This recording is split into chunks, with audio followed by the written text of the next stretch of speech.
மனிதன் என்பவன் தெய்வமாகலாம். மாறி மாறி வணங்கும் போது வள்ளலாகலாம். வாழை போட தன்னை தந்து தியாகியாகலாம்.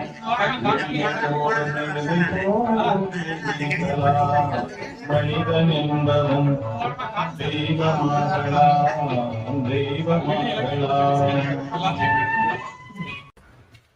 வாசகர் வட்டத்தின் சார்பாக நடைபெற்றுக் கொண்டிருக்கின்ற இலக்கிய ஆர்வலர்கள் அமர்வின் 63வது இலக்கிய ஆர்வலர்கள் அமர்விற்கு வந்துள்ள அனைத்து தமிழ் சார்ந்த ஆளுமைகளையும் நகர் சார்ந்த பெரியோர்களையும் வருக வருக என்று இந்த இனிய நேரத்தில் வரவேற்கின்றோம். வணக்கத்துடன் இந்த இனிய 63வது இலக்கிய வாரத்தில் இதுகாரும் நாமும் நம்மால் அழைக்கப்பட்ட விருந்தினர்களும் தலைமையேற்று சிறப்பித்துக் கொண்டிருந்தார்கள்.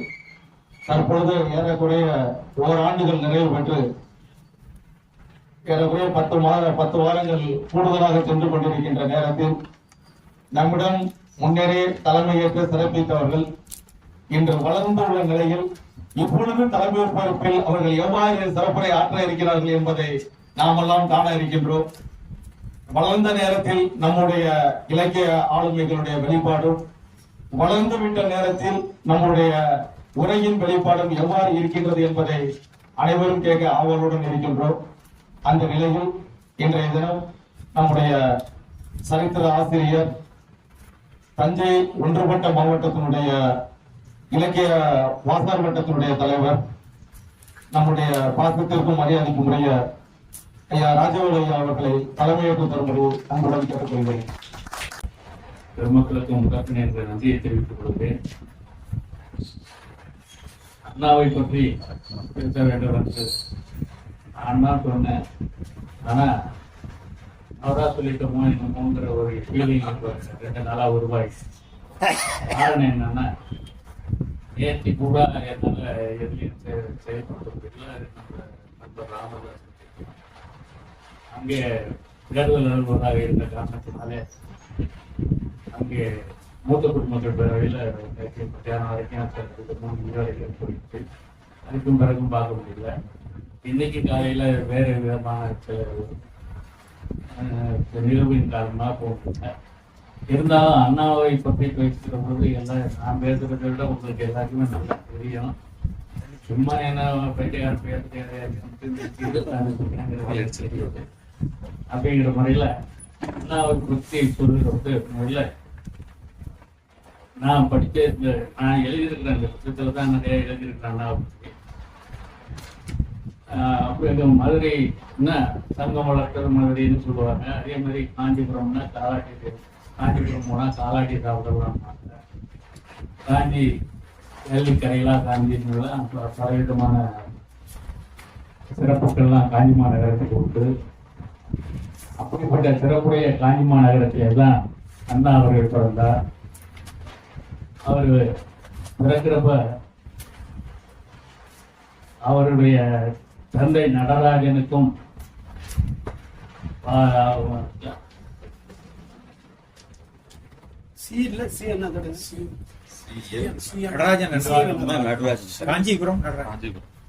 பங்காரம்மாளுக்கும் மகனாக பிறந்தார்.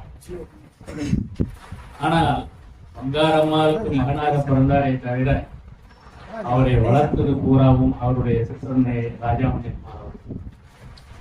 அதனாலே அண்ணாவை பற்றி சொல்லணும்னா முக்கியமா கருத்துக்கு வர வேண்டியது ராஜாமணிய கேரக்டர். ஏன்னா அவங்க தான் அண்ணாவை வளர்த்தார். அப்படிப்பட்ட அண்ணா காஞ்சி மாநகரத்திலே பிறந்தார். காஞ்சியை பத்தி சொல்றப்ப காஞ்சி மாநகரத்திலே இருந்த சமஸ்கிருத பல்கலைக்கழகத்தில எல்லாம் கதம்ப மன்னன் மயூரசம்மன் போன்றவர்கள் படித்திருக்கிறார்கள். அதே மாதிரி வடநாட்டில் இருக்கிற நாலந்தா பல்கலைக்கழகத்துக்கு சென்று நமது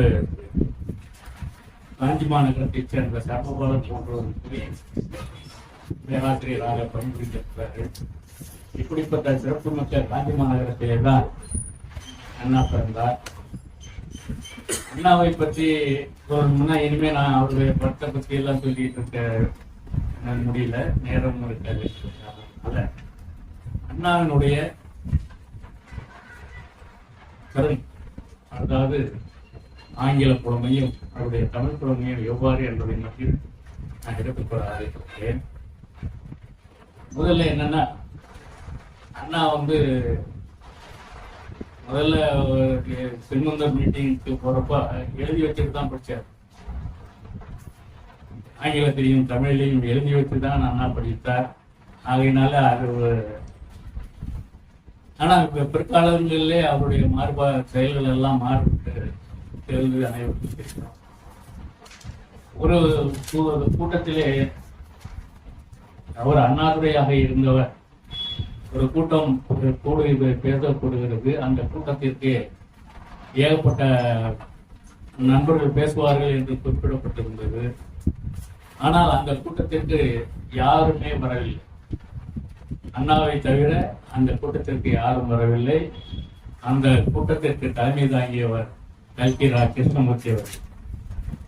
ஆகையினாலே உடனே அண்ணா கூட்டத்தில் இருந்தவங்க எல்லாம் தலைப்பு சட்டம் போட்டு ஆரம்பிச்சதுனால அண்ணாவை பேச சொன்னார். அண்ணா பேச ஆரம்பித்தார்.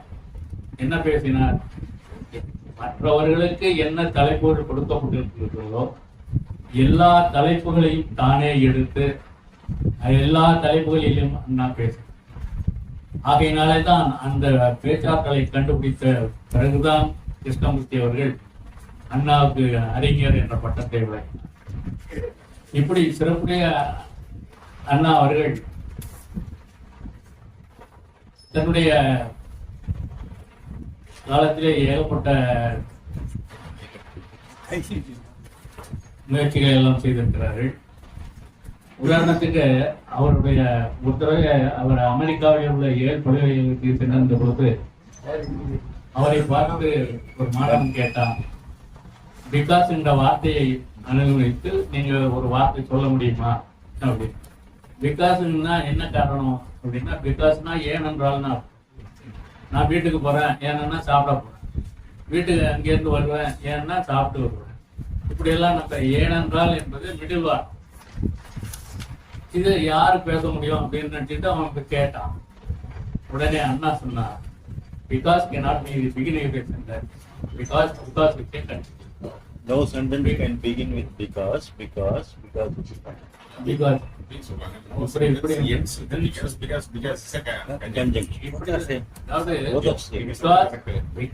cannot be the beginning of a sentence. கேட்ட கேள்வி அது முதல்ல வருமா அல்லது வராது. Because cannot be the beginning of a sentence அப்படிங்கிறதுக்கு நம்ம சொல்றோம். Because cannot be the beginning of a sentence. என்ன because because cannot be the beginning of a sentence because is a condition அப்படின்னு சொல்றோம். என்ன சொன்னார்? அதே அப்பவே ஒரு மாணவன் மட்டும் கேட்டான், ஏபிசிடிங்கிற வார்த்தை வராமல் உங்களால 100 வார்த்தைகள் சொல்ல முடியுமா? ஏபிசிடிங்கிற வார்த்தை வரக்கூடாது, ஆனால் 100 வார்த்தைகள் வர வேண்டும், சொல்ல முடியுமான்னு கேட்டேன். அண்ணா சொன்னார் 1 2 3 4 5 99 வரைக்கும் சொன்னார். உடனே சொன்னவெல்லாம் ரொம்ப சந்தோஷமா இருக்கான். 100 சொல்றப்ப டி வந்துருது, அண்ணா மாட்ட போறாருன்னு. ஆனா அங்கே வந்த பொழுது அவர் என்ன சொன்னார்னா, ஸ்டாப் அப்படின்னு 1 2 3 99 ஸ்டாப் அப்படின்னு 100 வார்த்தை சொல்லிட்டார். அதனால அண்ணாவை பற்றி 100 வார்த்தைகள் அவர் சொல்லியாச்சு. அடுத்தது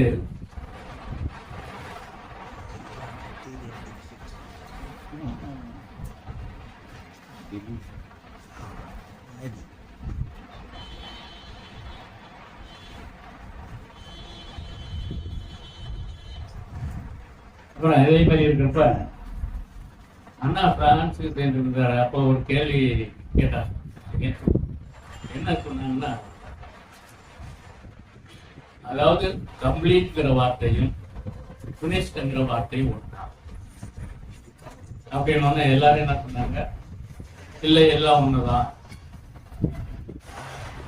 அப்படின்னு சொன்னாங்க.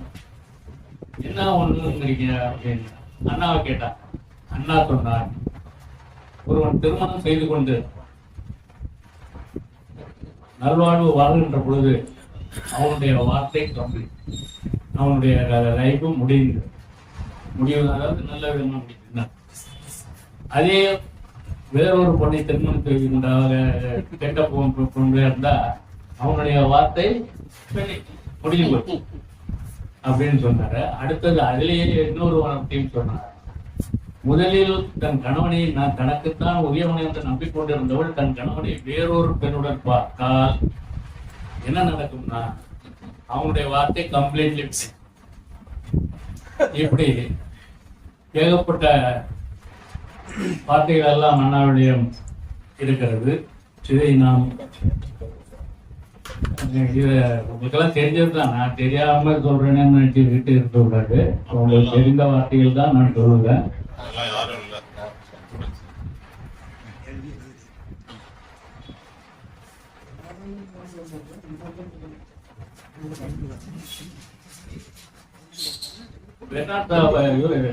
அண்ணாவை பொறுத்த வரைக்கும் அண்ணாவை என்ன சொல்லுவாங்கன்னா தென்னாட்டு பெண்ணாட்டம் சொல்லுவாங்க. எதை காரணமாக வச்சுன்னா அண்ணா நாடகங்கள்லாம் எழுதியிருக்கிறார். சந்திரோதயம், வேலைக்காரி, ஓரிரவு போன்ற நாடகங்கள்லாம் எழுதியிருக்கிறார். ஓரிரவு என்ற நாடகத்தையே ஒரே நாள் இரவில் 300 பக்கங்கள் எவ்விதமான தவறுமின்றி எழுதியவர் அண்ணா.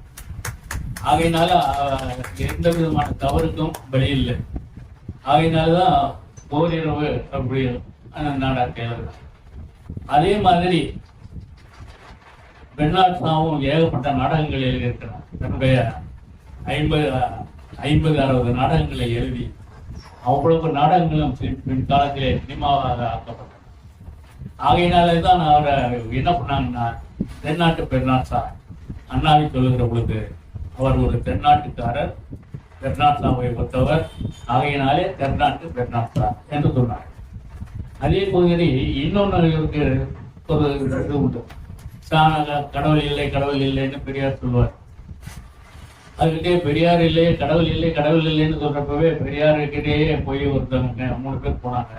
என்ன கடவுள் இல்லைங்கிறீங்களா, எப்படி நீங்க சொல்லலாம்? நீ ஹிந்து, அவரு முஸ்லீம், அவரு கிறிஸ்டியன், உங்களுக்கு யாரு கடவுள் அப்படின்னா இந்து கடவுள் எனக்கு ஹிந்து தான் கடவுள் இவன் சொன்ன. முஸ்லீம்காரர் என்ன சொல்றாரு, எனக்கு இஸ்லாம் தான், முஸ்லீம் தான் எனக்கு கிறிஸ்டியன்ங்கிறப்ப அவரு அப்போ நீங்களே உங்களுக்குள்ள கடவுள் இல்லைன்னு சொல்றீங்க இல்லையா, ஒருத்தருக்கு ஒரு கடவுள் இல்லைன்னு சொல்றீங்க, அப்ப நான் சொல்றதுல என்ன தவறு இருக்கிறது என்று பெரியார் சொல்ற. ஆகினாலேதான் கடவுள் இல்லை என்பது ஒரு வார்த்தைக்காக சொல்லப்பட்டதே தவிர ஒவ்வொருத்தருக்கும் கடவுள் இருக்கு. அவங்க இதை பொறுத்த வரைக்கும் கடவுள் இருக்கிறது.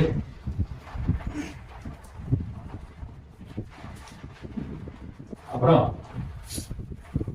அண்ணா தனது 53வது வயதிலே தஞ்சைக்கு வந்திருந்தார்.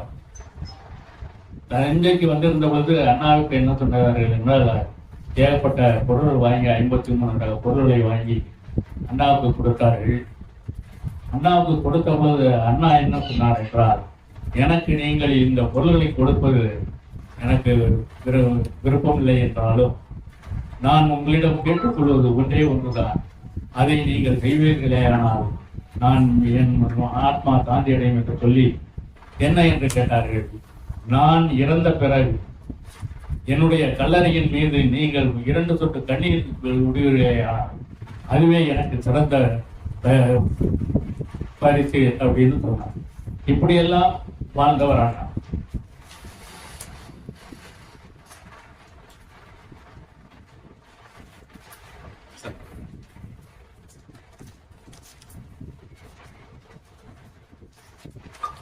நினைக்காதீங்க, வயது 83, அதனால மறதி அதிகமா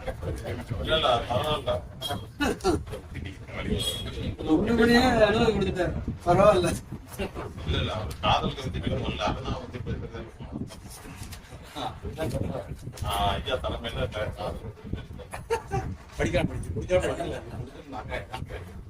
அப்புறம் அண்ணா பத்தி இன்னொன்னு சொல்லணும்னா, அண்ணா ஒரு தடவை அண்ணா தென்னிந்திய அண்ணாமலை பல்கலைக்கழகத்தை பேசிக் கொண்டிருக்கிறார். பேசுகிற பொழுது எந்த விதமான தலைப்பு இல்லைங்கிறப்ப என்ன தெரியுதுங்கிற ஒரு பிரச்சனை வந்து. அதனால ஒரு பையன் சொன்னா சீரோங்கிறது தாக்கம். சீரோ என்ற தலைப்பை வைத்து 1.5 மணி நேரம் பேசியவர் அறிஞர். அடுத்தது இவர் நேரு இவர்களை எல்லாம் கூட கேள்வி கேட்டு அசத்தியவர்கள் அமெரிக்க பத்திரிகையாளர். அப்படிப்பட்ட அமெரிக்க பத்திரிகையாளர் எப்படியாச்சும் இவர் அண்ணாவை அசத்தணும் அப்படின்னுட்டு அண்ணா கிட்ட கேட்கிறான். அமெரிக்க பத்திரிகையாளர் கேட்ட கேள்வி என்னன்னா, யார் ஜனாதிபதி தேர்தலில் வெற்றி பெறுவார், யாரு ஜனாதிபதி தேர்தலில் வெற்றி பெறுவாருன்னு, யார் அதிக வாக்குகள் வாங்குறார்களோ அவர் வெற்றி பெறுவார் அப்படின்னு சொல்றாரு. யார் வெற்றி பெற வேண்டும் என்று நீங்கள் நினைக்கிறீர்கள் அப்படிங்கிறப்ப, யார் வெற்றி பெற்றால் இந்தியாவுக்கு அதிக நன்மைகள் செய்வார்களோ அவர் வெற்றி பெற வேண்டும் என்று நான் நினைக்கிறேன். அவங்க நினைச்சது என்ன, இவர் அண்ணா யாரையாச்சும் காட்டி விட்டு இது பண்ணிக்குவாருன்னு. ஆனா இவர் அண்ணா இப்படி சொன்னார். இது மாதிரி அவங்க கேள்வி கேட்டு நேரு கிருஷ்ணமேனன் போன்றவர்கள் எல்லாம் கூட ஏமாத்திருக்கிறாங்க. ஆனா இவர் அண்ணா கிட்ட ஏமாற்ற முடியாது அப்படி இருந்துக்கிறார். அடுத்தது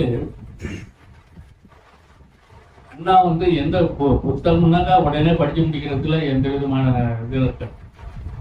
முதல்ல படிச்சு முடிக்கணும். அதுதான் அது உலகத்துல அதிகமான பேர் யாருன்னாக்கா 3 பேர் அதிகம் பேரை படிச்சாங்கன்னு சொல்லுவோம், நேரு அப்படின்னு சொல்லி சொல்லுவாங்க. அப்புறம் இது என்றப்போ நேருக்கு ஒரு புத்தகம் தேவைப்பட்டது. அப்பதான் அந்த புத்தகம் ரிலீஸ் ஆகிருக்கு. அந்த புத்தகம் கன்னிமரா லைப்ரரிக்கு வந்துருச்சு. கன்னிமரா லைப்ரரிக்கு வந்ததுக்கு பிறகு யார் அந்த புத்தகத்தை எடுத்துட்டு வரணும்னு சொல்லி நேரு சொல்றாரு. ஆனால் அந்த புத்தகம் 10 மணிக்கு தான் அந்த கன்னிமரா லைப்ரரிக்கு வருது. ஆனால் 10:01 அந்த புத்தகத்தை எடுத்து செல்கிறார்களே என்ற ஒரு உண்டு என்றால் அது அறிஞர் அண்ணா மட்டும்தான் 10:01 அந்த புத்தகத்தை எடுத்துட்டு போயிட்டார். இப்படியெல்லாம் எதற்கும் கவலைப்படாமல் நீதிக்கு புறம்பாக செயல்படாமல் இருந்தவர் அண்ணா. ஒரு முறை அண்ணா வந்து P.S. சோமசுந்தரம் ஒரு ஜட்ஜி வந்து சுப்ரீம் கோர்ட் ஜட்ஜா போடுறார். சுப்ரீம் கோர்ட் ஜட்ஜா போடுறப்போ அவரு அப்பாதான் அண்ணா சிஎம் தான் இருக்கிறாரு. அதனால அவரை ரெக்கம் பண்றாரு. உடனே கட்சிக்காரெல்லாம் கேட்கிறாங்க, இந்திய எதிர்ப்பு போராட்டத்தின் போது நம்மளை சிறைக்கு அனுப்பியவர் அல்லவா இந்த ஜனாதிபதி இவர் நீதிபதி, இவரை போய் நீங்க செய்வார். உடனே அண்ணா சொல்லுகிறார், அவர் நீதியின் கட்டுப்பட்டவர், நீதிக்கு புறம்பாக நடக்க மாட்டார். அதனால நீதிக்கு உட்பட்டு நடந்தவர். அதனால நமக்கும் நீதிக்கு முக்கியமே தவிர தனிப்பட்ட விரோதம் இல்லை அப்படின்னு சொல்லி. இதே மாதிரி அவர் எதை பேசினாலும் சரி. இப்போ ஒரு முறை வந்து காமராஜரை பத்தி எல்லாரும் திட்டிட்டு இருந்தாங்க. திட்டிட்டு இருக்கிறப்ப அந்த கூட்டத்திலேயே காமராஜர் அவர் கண்ணான்னு பேசுறாங்க. உடனே அண்ணா எழுதிட்டு அவரை அமரத் சொன்னார், காமராஜர் ஒரு கட்டி முடிக்கப்பட்ட கோபுரம், நாமெல்லாம் கீழே சிந்தி கிடக்கிற செங்கற்கள் என்று சொன்னார். அப்படி யாரையும் திட்டுவதற்கு அழகா பண்ண மாட்டேன். இவர் தான் இப்படி பண்ணாரான்னு பார்த்தோம்னா, ஒரு தடவை வந்து அமெரிக்க ஜனாதிபதியாக இருந்த நிக்சன் வந்து டெல்லிக்கு வரார். டெல்லியிலே காமராஜரை பார்க்க வேண்டும் என்று சொல்லுகிறார்கள். காமராஜரை பார்க்க வேணும்னு பல முறை ஒரு நாள் 2 நாள் எல்லாம் சொல்லி பார்த்தாரு. காமராஜர் போக முடியாதுன்னு சொல்லிட்டாரு. காமராஜர் ஏன் வர முடியாதுன்னு சொல்லிட்டாருன்ட்டு யாருக்கும் தெரியல. அப்புறம் நிக்சன் திரும்பி போனதுக்கு பிறகு காமராஜரிடம் கேட்டார்கள், நீங்க அவரு ஒரு பெரிய நாட்டு ஜனாதிபதி, அவரு கூப்பிட்டும் நீங்க போக வரமாட்டேன்னு சொல்லிட்டீங்களே. அப்போதான் சொன்னார், அமெரிக்கா சென்றிருந்த பொழுது நமது அண்ணாதுரை அவரை பார்க்க அனுமதி கேட்டிருந்தார். ஆனால் அவர் அண்ணாதுரையை பார்க்க அனுமதிக்கவில்லை. அப்படிப்பட்டவரை நான் ஏன் சந்திக்க வேண்டும் என்று சொன்னவர் காமராஜர். இப்படி எல்லா வகையிலுமே சிறந்து விளங்கியவர் அண்ணா அவர்கள். அடுத்தது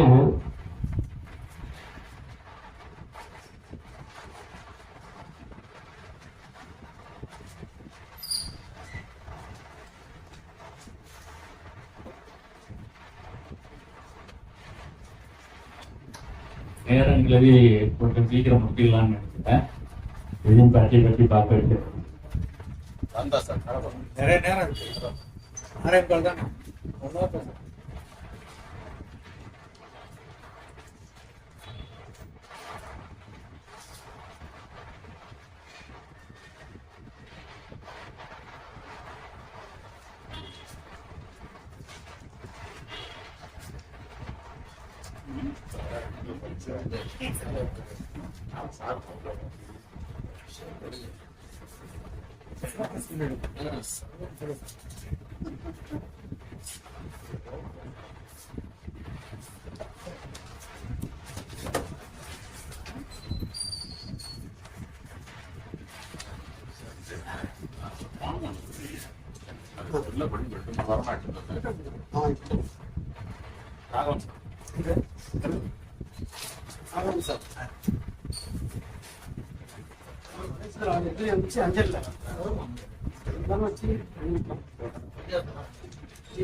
நான் முதல்ல சொன்னேன், நிறைய புத்தகங்கள் படித்த ஒரு மூவர் உண்டான்னு சொல்லி ஒரு திக்கு வந்தது எனக்கு. மூவர் யாருன்னா ஒண்ணு நேரு, இரண்டாவது கார்ல் மார்க்ஸ். இவங்க 2 பேரும் ஏகப்பட்ட புத்தகங்களை படித்தவர்கள். இவங்க 2 பேரும். 3வது மனிதர் யாருன்னா அது அண்ணா. 3வது மனிதர் தான் நிறைய புத்தகங்களை படித்தார். இப்படி எல்லாம் அண்ணா சிறப்பாக செயல்பட்டிருந்தார். அப்புறம்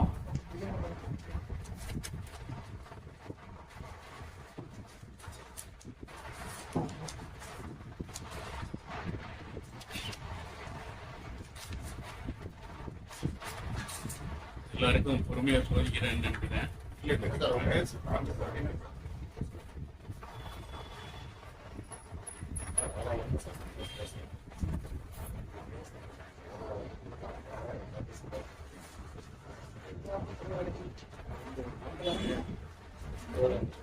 அடுத்தது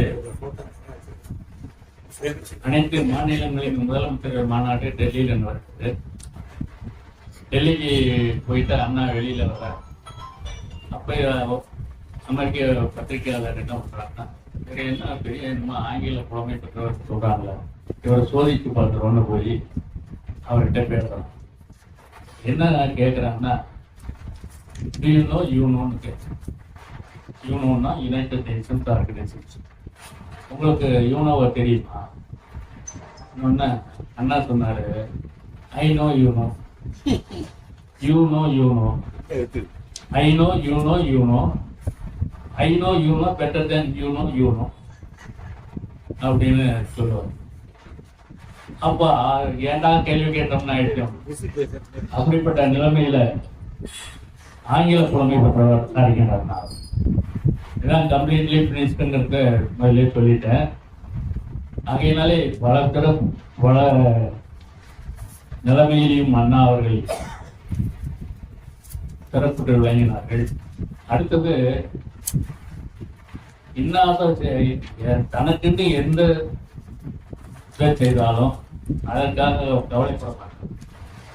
அதுக்காக பழிவாங்கணுங்கிற எண்ணமும் கிடையாது. ஒரு முறை அவர் வீட்டுக்கு எதுக்கே வந்து இருந்த ஸ்லோகத்தில் கண்ணாமண்ணான்னு எழுதுனாங்க அண்ணாதுரை. உடனே அண்ணாதுரைக்கு சுற்றி இருந்தவர்கள்லாம் நண்பர்கள் என்ன செஞ்சாங்க, இப்படி எழுதுறானே இதை விடலாமா, போய் அதை கழிக்கணும் அப்படின்னு போறாங்க. அதுக்கு அண்ணா சொல்லுகிறார், பேசாம இருங்க அப்படின்னு சொல்லிட்டு அவன் எழுதி வைத்த போதுக்கு கீழே ஒரு லாதர் விளக்க கொண்டு வச்சு அண்ணா அப்படின்னு எழுதி வைக்கிறார். அப்போ அண்ணா அவரு இன்னா செய்தாரை ஒருத்தல் அவர் தானே நன்னயம் செய்துவிடல் என்கிற ஒரு திருக்குறளுக்கு ஒப்ப வாழ்ந்தவர் அறிஞர் அண்ணா அவர். அடுத்தது அண்ணாவினுடைய முக்கியமான இது என்னன்னா, கடமை, கண்ணியம், கட்டுப்பாடு. கடமை இருக்கணும், கட்டுப்பாடு இருக்கணும், கண்ணியம் இருக்கணும். இப்படி அண்ணா அவர்கள் சிறப்புற இருந்தார்கள். அப்புறம் ரொம்ப நேரங்களிலேயும் சில விஷயங்கள்லாம் மறந்து போயிட்டதுனாலே என்னால் அதிகமாக பேச முடியல. அதனால கடைசியாக ஒன்று சொல்லி விடைபெறுகிறேன். வீடு வரை உறவு, வீதி வரை மனைவி, காடு வரை பிள்ளை, கடைசி வரை யாரோன்னு சொல்லுவாங்க. இது இப்ப நடக்கிறது. வீடு வரை உறவு, அதெல்லாம் கெட்டுனாக்கா ஒரு ரூமுக்குள்ள வந்து உட்காந்து கொஞ்ச நாளே அழுதுட்டு போயிட்டு. வீதி வரை மனைவி, மனைவி என்ன பண்ணுவா, ரோடு வரைக்கும் வந்து ஏதோ அழுகிற அழுதுட்டு போயிட்டு அழுதுருவான். அடுத்தது காடு வரை பிள்ளை, பெத்தவன் என்ன பண்ணுவான், சுடுகாடு வரைக்கும் வந்து இறுதி சடங்கு தெரிவித்து கொள்வான். கடைசி வரை யாரோ அப்படின்னு. ஆனால் இந்த கேள்விக்கு ஒரே ஒரு பதிலை மட்டும் சொல்ல வேண்டுமானால், உலகத்திலேயே கடைசி வரை யாரோ என்ற கேள்விக்கு ஒரு பெரிய சகாப்தத்தையே ஏற்படுத்தியவர் அறிஞர் அண்ணா. அண்ணா இறந்து அவருடைய ஊர்வலத்திற்கு பின்னாக வந்தவங்க வந்து 1.5 கோடி பேர் வந்தாங்கன்னு கின்னஸ்ல 1983 கின்னஸ் புத்தகத்திலே தெரிவிக்கப்பட்டுள்ளது. இதுவரைக்கும் எந்த தலைவருக்கும் இல்லாத ஒரு சிறப்பு அறிஞர் அண்ணாவுக்கு உண்டு. ஆகினால்தான் அண்ணா வந்து இன்றும் நம் மனதிலே நிலைத்து நிற்பார், எப்பொழுதும் இருப்பார். ஆகவே அண்ணாவை நாம் போற்றி அண்ணாவுடைய நிலைமைக்கு ஏற்ப நமது வாழ்க்கையை மாற்றிக் கொள்வோம் என கூறி, அண்ணாவை போல நாமும் முடிந்த அளவுக்கு கொஞ்ச நாள் ப்ரொஃபஸர்கிட்ட போய் நான் வந்து நீ அண்ணா மாரி வரணும்னு சொன்னாக்கா அவரு தப்பா நினைச்சுக்குவார். ஏன்னா அவரே எல்லாம் தெரிஞ்சவர். ஆகையினால நான் ஏதோ சில விஷயங்களை சொன்னேன். இது வந்து இதை இன்னும் கொஞ்சம் நான் சரியா ப்ரிப்பேர் பண்ணிட்டு எடுத்துட்டு வந்திருக்கலாம். வரிசையா பார்த்துட்டு ஒரே இதில் அது இல்லாததுனாலதான் இப்படி ஏற்பட்டு இது மன்னிக்குமாறு கேட்டுக்கொண்டு எனக்கு பேச வாய்ப்பளித்தவங்களுக்கு நன்றி கூறிய விடைபெறுகிறேன். நன்றி. ஐயா வந்து எடுத்துக்கொள்ள தலைப்பு சிறந்த தலைப்பு தான். நான் பற்றி சொல்லிக்கிட்டே போவோம். கிழமைத்தோறும் பேசலாம், திங்கட்தோறும் பேசிக்கிட்டே இருக்கலாம். இவ்வளவு சிறப்புகள் கொண்ட மனிதர். அந்த இறுதி ஒருவர்களுக்கு பற்றி கிறிஸ்டியன் ஐயா சொல்லிட்டேன். அதான் பாப்புலேஷன் வந்து மக்கள் தொகை குறைவான நேரத்திலேயே அத்தனை கோடி மக்கள். அதுக்கப்புறம் எம்ஜிஆர் சாகிறாரு, கலைஞர் சாகிறாரு, அப்புறம் பாப்புலேஷன் கூட. ஆனாலும் கூட அதை வந்து அவ்வளவு மக்கள் திரண்டதுங்கிறது மிகப்பெரியது சாதனை. அதே மாதிரி ஒவ்வொரு இரவிலே இந்த 300 மக்கள் கொண்ட நாடகத்தை எழுதிட்டு அதுக்கும் காரண பேரா ஒருவர்னு வைக்கிறார். அது ஒரு மிகச்சிறந்த ஒரு சிறப்பு. திருப்பானந்த வாரியார் வந்து எம்ஜிஆருக்கு பொன்மனச்செம்மல் ஒரு விருது கொடுக்குறாரு. ஒரு எல்லாருமே அனுசரிச்சு போறவர் தான். ஆனா அவர் வந்து வரிசையா ஒவ்வொரு ஊராக கேட்டுட்டு வர்றாரு. ஒவ்வொரு ஊருக்குள்ள சிறப்புகள் சொல்லிட்டே வர்றாங்க. எல்லாமே ஆன்மீக தொடர்பாகவே சொல்றாங்க. இவரும் சொல்லுவாங்கன்னா எதிர்பார்த்து சொல்றாங்க. காஞ்சிபுரம்னு எல்லாரும் ஒத்த குரல் அண்ணாங்கிறாங்க. அது ஒரு அவரே எதிர்பார்க்காத மாதிரியாக எதிர்பார்க்காத. இந்த நாள் ஆர்கேயாவை பார்க்கறதுக்காக ராவசாப்பட்டி போயிருந்தோம். தாழைமு தேசமே வந்திருக்காங்க. உங்களுக்கு தெரியும். உங்களுக்கு சொன்ன ஒரு செய்தி, அண்ணா வந்து என்வி நடராஜன் அவங்களும் ஒரு கூட்டத்துக்கு போறாங்க. கூட்டத்தை முடிச்சுட்டு திருமணத்துக்கு போறாங்க. திருமணத்துல ஒரு ரொம்ப ஏழவர் மாட்டு தொழுவத்துல வைக்கலாம் விரிச்சு அதுக்கு மேல அந்த மேல மாத்து துணின்னு சொல்லுவோம்ல, அதை போட்டு அதில் தான் பரிமாறுறாங்க. ஒரு மணியாக சாப்பிட்றாரு. உறிஞ்சு சாப்பிட்டு சுத்தமாக சாப்பிட்டு போறாரு. என்னன்னா அந்த பக்கம் மூத்திர நாத்தம், இந்த பக்கம் சாணி நாத்தம், எப்படிதான் இப்படி சாப்பிட்றீங்கன்னு தெரியல.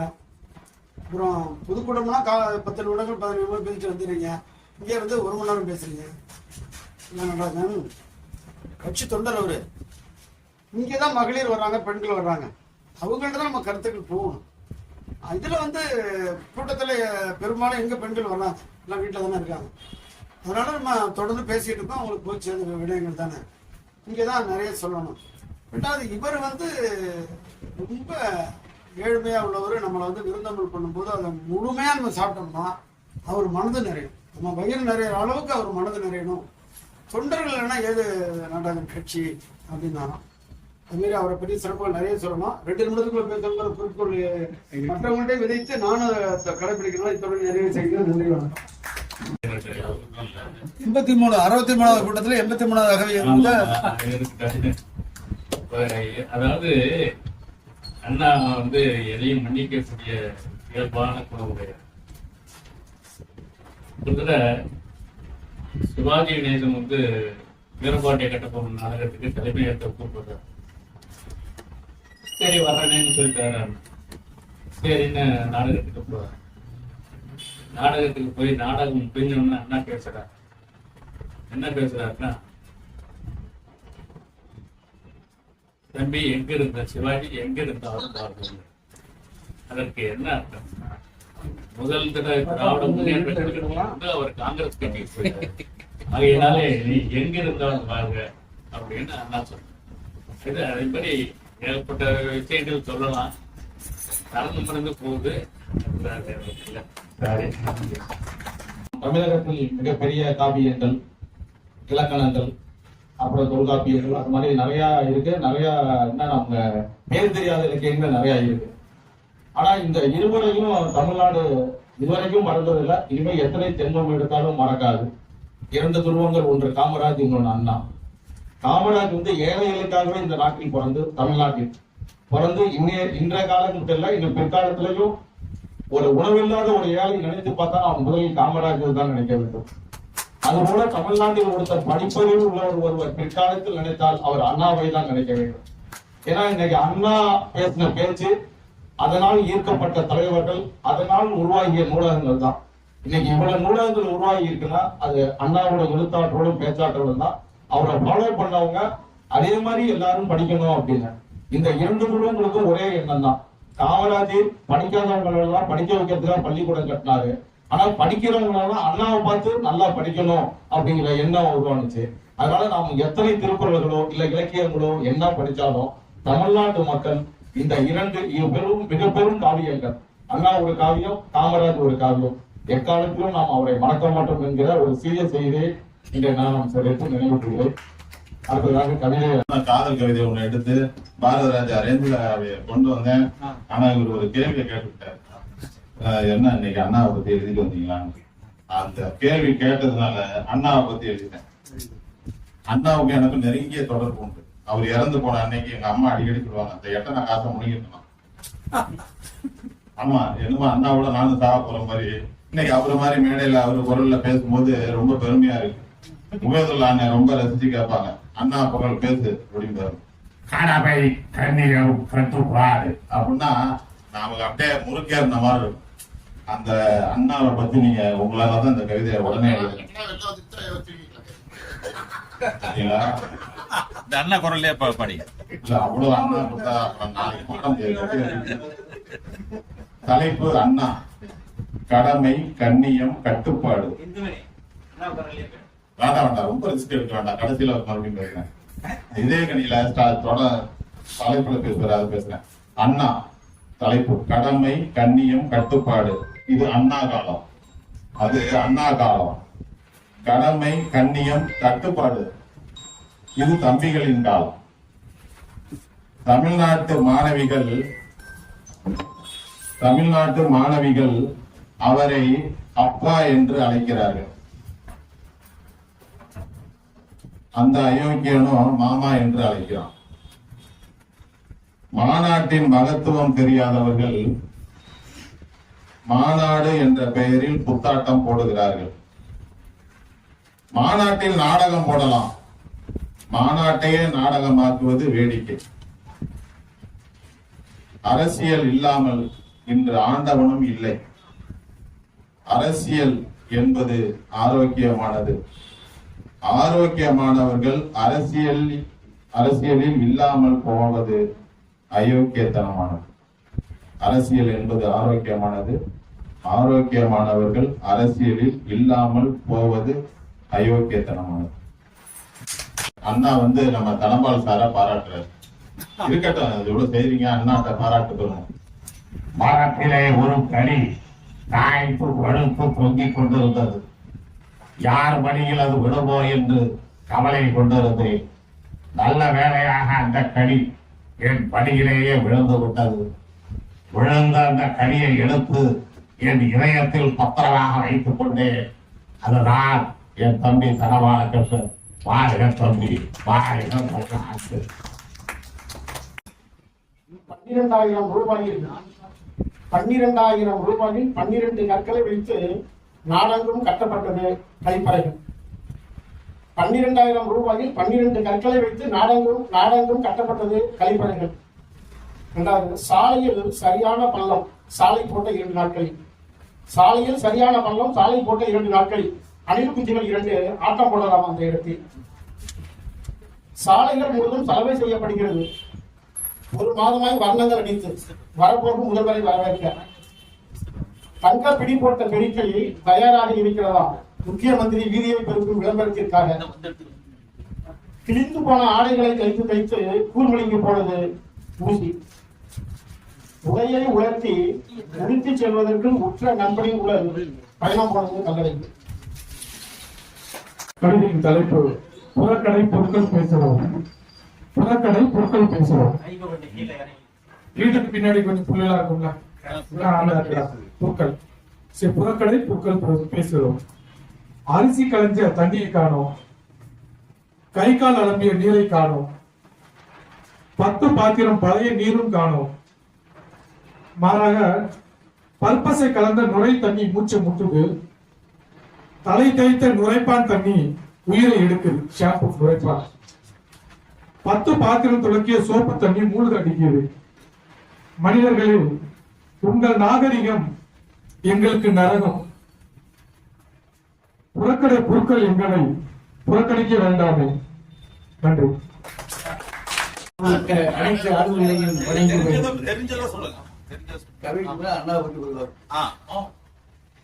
பேரறிஞர் அண்ணா அவர்கள் முதலமைச்சராக இருக்கிற பொழுது போப்பாட்டரை சந்திக்கிறதுக்காக ரோமாபுரி போகிறார். போப்பாட்டரை சந்திக்கிறவருக்கு வழக்கமாக இவர் கொடுக்கப்பட்ட நேரம் 5 நிமிடம். அவர்கள் பேசும்போது அவருடைய 5 நிமிட பேச்சை பார்த்த போப்பாட்டவர் தொடர்ந்து நீங்கள் பேசுங்கள் என்று படித்து விட்டார். 55 நிமிடங்கள் பேசியிருக்கிறார். வழக்கம் போல் அங்கே மரியாதை இருக்கிற விஐபிகளுக்கெல்லாம் போப்பாளர் ரோமாவுடைய அந்த அமைப்பின் சார்பாக ஒரு ஏதாவது ஒரு பரிசை கொடுப்பார்கள். ஆனால் வழக்கத்துக்கு மாறாக பிறகு அண்ணாவை உங்களுக்கு என்ன பரிசு வேண்டும் என்று கேட்கிறார்.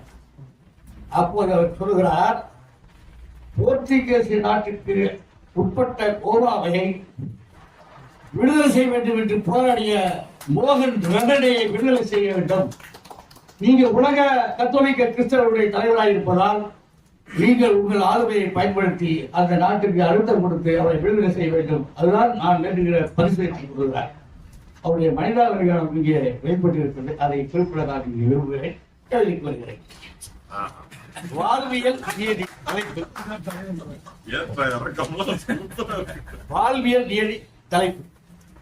கடிக்குள் வண்டு இருப்பது அதன் காம்புக்கு தெரியல, எடுத்து சொல்பவன் பைத்தியம் என்று சொல்லும் காலம். கடிக்குள் வண்டு இருப்பது அதன் காம்புக்கு தெரியல, எடுத்து சொல்பவன் பைத்தியம் என்று சொல்லும் காலம்.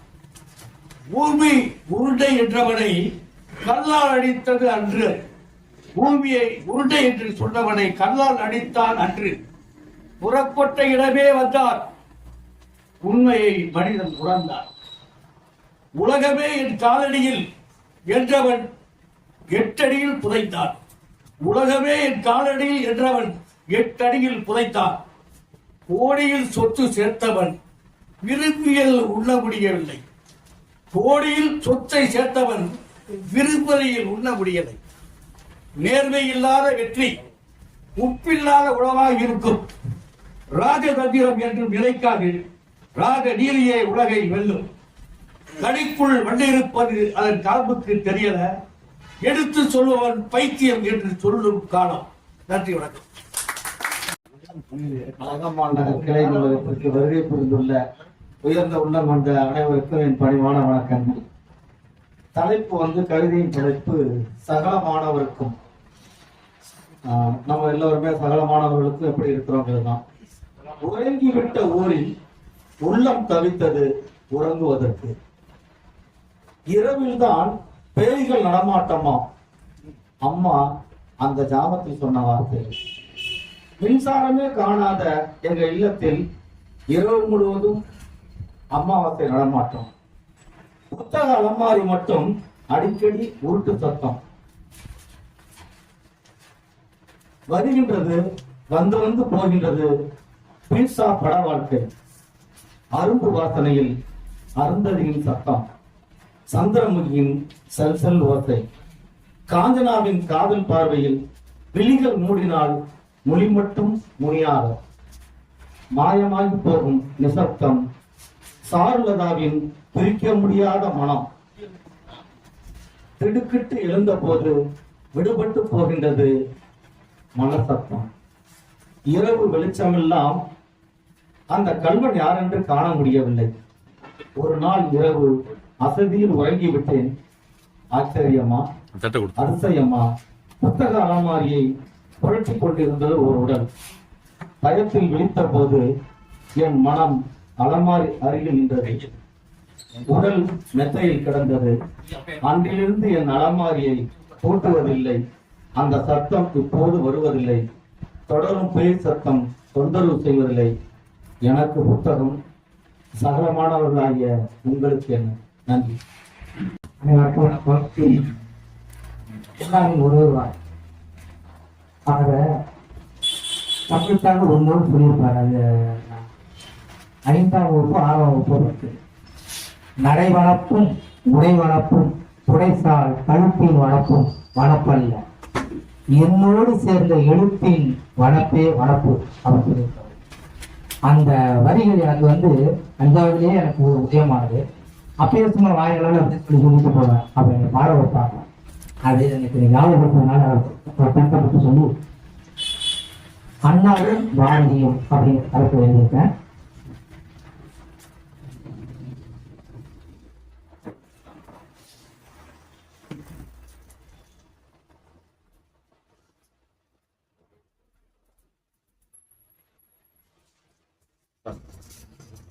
ஐந்தாம் திரை நெத்தியில் அத்தி பல திலகமிட்டு அழகு மயில் கொண்டையாய் அவனிட்ட முண்டாசு கட்டும், அழகு மயில் கொண்டையாய் அவனிட்ட முண்டாசு கட்டும், பார்த்தவுடன் சொல்லும் மகாகவி பாரதி என்றும், பார்த்தவுடன் சொல்லும் மகாகவி பாரதி என்றும், தோல் போட்ட துண்டும் தூசி தட்டி போகும், மாண்பு கொண்ட நெஞ்சோடு மானம் இழக்கா பஞ்ச நாட்டில், மாண்பு கொண்ட நெஞ்சோடு மானம் இழக்கா பஞ்ச நாட்டில், வஞ்சமில்லா வாஞ்சையோடு வழி வகுத்தார் வென்றால் அவரே அண்ணா என்று அழைப்பாரா. தலைமேல் துண்டும் தோல் மேல் துண்டும் இரட்டை குழல் துப்பாக்கியால் வெடிக்கும் சத்தம் வைராகியம். தலைமேல் துண்டும் தோல் மேல் துண்டும் இரட்டை குழல் துப்பாக்கியால் வெடிக்கும் சத்தம் வைராகியம். வெள்ளையன் போட்ட சட்டத்துக்கு வென்றோம் சுதந்திரம் என வீர முழக்கு. வெள்ளையன் போட்ட சட்டத்துக்கு வென்றோம் சுதந்திரம் என வீர முழக்கு சொன்ன பாரதிக்கு இன்றோ சிறை காப்பு. வென்றோம் சுதந்திரம் என வீர முழக்கு சொன்ன பாரதிக்கு இன்றோ சிறை காப்பு. தமிழ்நாடு சொல் நீத்தார் தன்னெஞ்சு கொண்ட அதை, தமிழ்நாடு சொல் நீத்தார் தன்னெஞ்சு கொண்ட அதை அவை முற்றி முழக்கமிட்டு மதராசு மழுங்கி போக நிலைத்த நன் தமிழ்நாடு, மதராசு மழுங்கி போக நிலைத்த நன் தமிழ்நாடு உரைத்த அண்ணாவுக்கும் சிறை காப்பு. அண்ணா கண்ட பாரதியும் பாரதி நோக்கிய அண்ணாவும், அண்ணா கண்ட பாரதியும் பாரதி நோக்கிய அண்ணாவும் ஒற்றுமையில் வேற்றுமையில் ஒற்றுமையே. வணக்கம். கிண்டலும் கேலியும் பண்ணணும்ட்டு பெரிய கூட்டம் கூட இருக்கும்போது காங்கிரஸ்காரங்க ஒரு சின்ன பிரிட்டு பேப்பர்ல எழுதி அனுப்புனாங்களாம். அண்ணா நீங்க அடிக்கடி இந்த தமிழ்த்தாய் என்று பேசுகிறீர்களே, அந்த தமிழ்த்தாயுடைய முகவரி தர முடியுமா என்று எழுதியிருந்தது. அதை படிச்ச உடனே அடுத்த நிமிஷம் யோசனையே பண்ணல அவரு. இதை கேள்வி கேட்ட நண்பருக்கு வணக்கம். தமிழ்த்தாய் முகவரி எது தெரியுமா? நீங்க அடிக்கடி பாரத மாதா என்று சொல்லியிருக்கீங்களா, அதுக்கு அடுத்த பேர் தான் தமிழ்த்தாய் என்று சொன்னார். எவ்வளவு அற்புதமான ஒரு இது பாருங்க. அப்படி எல்லாத்துலயுமே எளிமை, அரசியலிலே உயர்ந்த பண்பாட்டை வலியுறுத்தியவர் அண்ணாவர். அவருடைய பண்பாடு அரசியல் தலைவர்களிலே விரல்விட்டு எண்ணிவிடலாம். முக்கியமான ஒரே ஒரு விஷயம் சொல்கிறேன். 62, 61 திராவிட முன்னேற்ற கழகத்தில அண்ணாவுக்கு அடுத்த நிலையில இருந்தவர் ஈவி.கே. சம்பத். ஈவி.கே. சம்பத்தையும் எம்ஜிஆரையும் தன்னுடைய 2 கண்களாக பாவித்தவன் என்று அண்ணாவே சொல்லியிருக்கிறார், எழுதியிருக்கிறார். அப்படிப்பட்ட ஒரு சம்பத் அந்த கழகத்திலிருந்து விலகியது அவருக்கு மனது ரொம்ப வருத்தம், தாங்க முடியாத வருத்தம். ஆனால் திமுக மேடைகளிலெல்லாம் கண்ணதாசனையும் ஈவி.கே. சம்பத்திற்கும் ரொம்பவும் கொச்சையாக விமர்சனம் செய்தார்கள். ஆனால் அண்ணா அதை கண்டித்தார். அப்படியெல்லாம் விமர்சனம் பண்ணாதீங்க. அதுக்கு பதில் சொன்னார் பாருங்க. என்னுடைய காதில ஒரு 2 கையில கடுக்கன் போட்டிருந்தேன். ஒண்ணு கண்ணதாசன், ஒண்ணு ஈவி.கே. சம்பத்.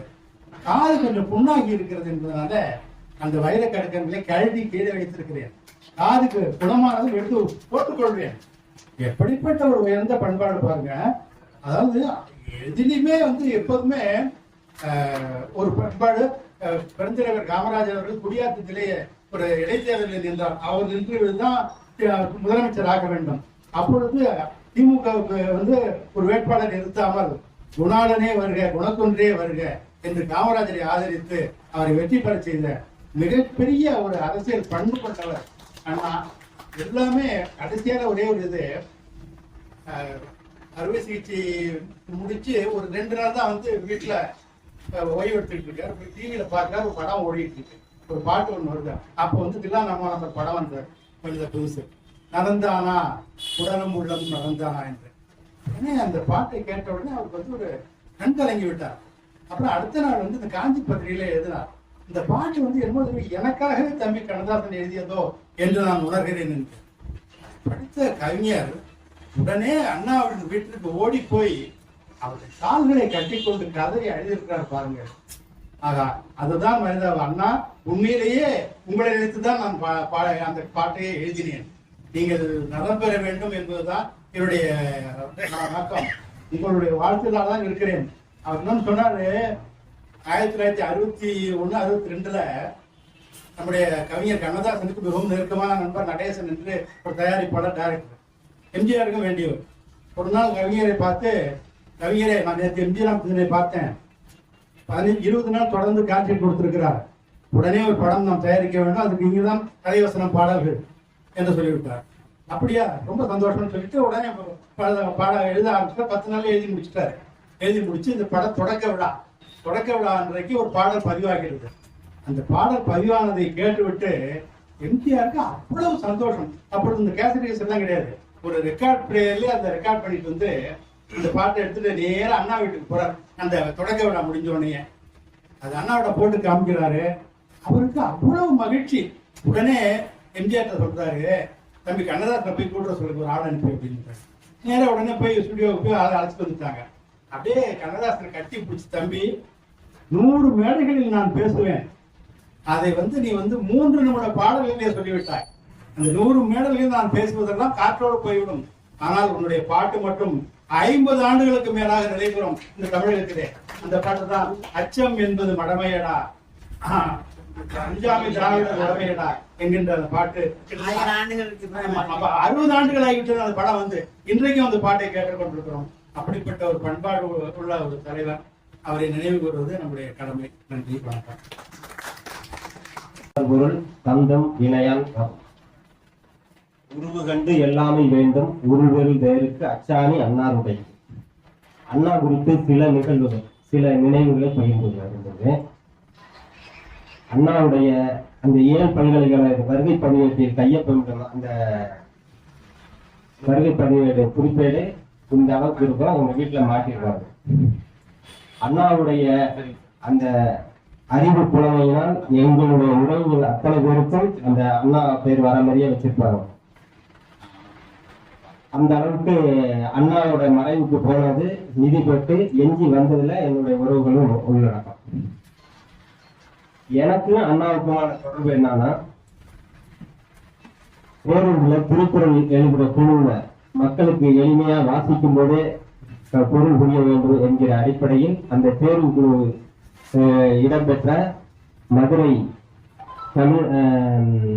தமிழ்பாவை இதழ் நடத்திய அருளாளன் என்கிறவர் 2000 ஆண்டில் அண்ணா நூற்றாண்டு நினைவு சிறுகதை தனித்தமிழ் சிறுகதை போட்டியில் என்னுடைய சிறுகதைக்கு முதல் பரிசு வழங்கினார்.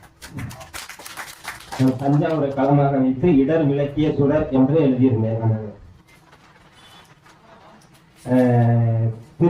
திருக்குறள் அந்த தேர்வு குழுல பேருந்துல எழுதியிருக்கும் போது அப்ப உள்ள அந்த சட்டசபையில கேட்கிறாங்க, நாக்கு பற்றி ஒரு குரல், நாவாக்க சாவாக்க சுவாப்பட்டு சொல்லியிருக்கப்பட்டு அப்படிங்கிற குரலுக்கு யாருடைய நாக்கு சொல்றீங்கன்னு கேட்கிறப்ப அவர் சொல்றாரு, நாக்கு இருக்கிற எல்லாருக்கும் பொருந்தும் அப்படின்றார். அதுபோல அறிவு புலமைக்கு அண்ணா அதனால் எனக்கு சில கேள்விகளும் உண்டு. அது என்னிலிருந்து தொடங்க எனக்கு அவர்களுடைய அந்த ஆக்கப்பூர்வமான வழிகாட்டுதலுக்கான உட்பட்ட சிந்தனைகளையும் உள்ளடக்கிய உணர்ந்து நாம் பின்பற்றக்கூடிய நான் அவர்கள் ஏன் இந்த இடத்தில் போல் நடந்து கொண்டார்கள் என்கிற கேள்வி எனக்கு உண்டு. அந்த அடிப்படையில் தமிழில் பேசி தமிழில் புலமை பெற்று தன்னை தமிழ் உலகுக்கு மட்டுமல்ல எல்லா இடங்களிலும் அண்ணாதுரை அண்ணாவாக பரிணமித்தவர் ஏன் தணிக்க இல்லாமல் 3 திரைப்படங்கள் எடுக்க அனுமதித்தால் தமிழ்நாடு என்று சொல்லாமல் திராவிட நாடு என்று ஏன் சொன்னார் என்கிற கேள்வி எனக்கு இன்னமும் உண்டு. அது அண்ணாவை பற்றிய நிகழ்வு சரி. அதோடு என்னுடைய சிந்தனை குறிப்பா ஒன்று உங்களோட பகிர்ந்து கொள்ள வேண்டும். இறை, தெய்வம், கடவுள், சாமி, ஆண்டவன், அறிஞர் பொருள் அறிந்தவர்கள் அறிவர், மெய்ப்பொருள். கடும் வெயிலிலும் கருதாமல் நடத்துகின்ற நண்பர் தனபால் அவர்களையும் மற்றும் நடத்துங்கள் நாங்கள் வருகிறோம் என்று தொடர்ந்து நடக்கின்ற என் இனிய நண்பர் குலாம் அறிஞர் பெருமக்கள் அனைவரையும் வணங்கி தொடங்குகின்றேன்.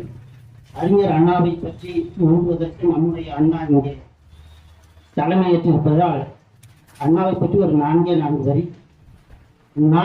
நாக்கு திறனால் நலமாய் வளர்ந்தார், நாக்கு திறனால் நலமாய் வளர்ந்தார், வாக்கு வலிமையால் வானில் உயர்ந்தார், தீக்குள் புடராய் தெளிவாய் திகழ்ந்தார், மூக்குப்பொடியால் முடிந்தார் உயிரை, மூக்குப்பொடியால் முடிந்தார்.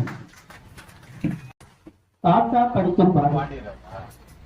அரசருக்கு அரசர் அவர் பேரரசர் ஆவார், அரசருக்கு அரசர் அவர் பேரரசர் ஆவார், அவர் படுத்தும் பாட்டாளே அப்பாவோ நோவார். அரச மரம் போலிருந்து பிள்ளையரை தாங்கி அவர் ஆண்ட கதை கேட்டால் நீர் உள்வீர் தூங்கி. அரச மரம் போலிருந்து பிள்ளையரை தாங்கி அவர் ஆண்ட கதை கேட்டால் நீர் விழுவீர் தூங்கி. முரசறைவார் எப்போதும் பழங்கதைகள் பேசி, முரசறைவார் எப்போதும் பழங்கதைகள் பேசி, முகஞ்சொலிப்பார் பாட்டியுமே பட்டக்கதை ஏசி, முகஞ்சொலிப்பார் பாட்டியுமே பட்டக்கதை ஏசி. சிரசில் முடி இல்லை இப்போ சீர் இளநீர் ஆட்சி, சிரசில் முடி இல்லை இப்போ சீர் இளநீர் ஆட்சி, சிந்தைகளோ சிறு இளைஞன் போல் தோன்றும் பேச்சு. விரிசலில்லா குடும்ப மதன் வித்தும் அவர் ஆவார், விரிசலில்லா குடும்ப மதன் வித்தும் அவர் ஆவார், விரிந்த கதை கேட்டவரோ வெந்து மனம் நோவார், விரிந்த கதை கேட்டவரோ வெந்து மனம் நோவார். பரிசனவே கடவுளவர் தந்தவரம் தாத்தா, பரிசனவே கடவுளவர் தந்தவரம் தாத்தா, பரிவுடன் நான் கண்டுகொண்டேன் அவர் எனக்கு தாதா, பரிவுடனே கண்டுகொண்டேன் அவர் எனக்கு தாதா. அறிவுமதி தாத்தா தான் அறிய வைத்தார் அகரம், அறிந்து கொண்டேன் அவர் தானே குடும்ப மதம் சித்திரம்.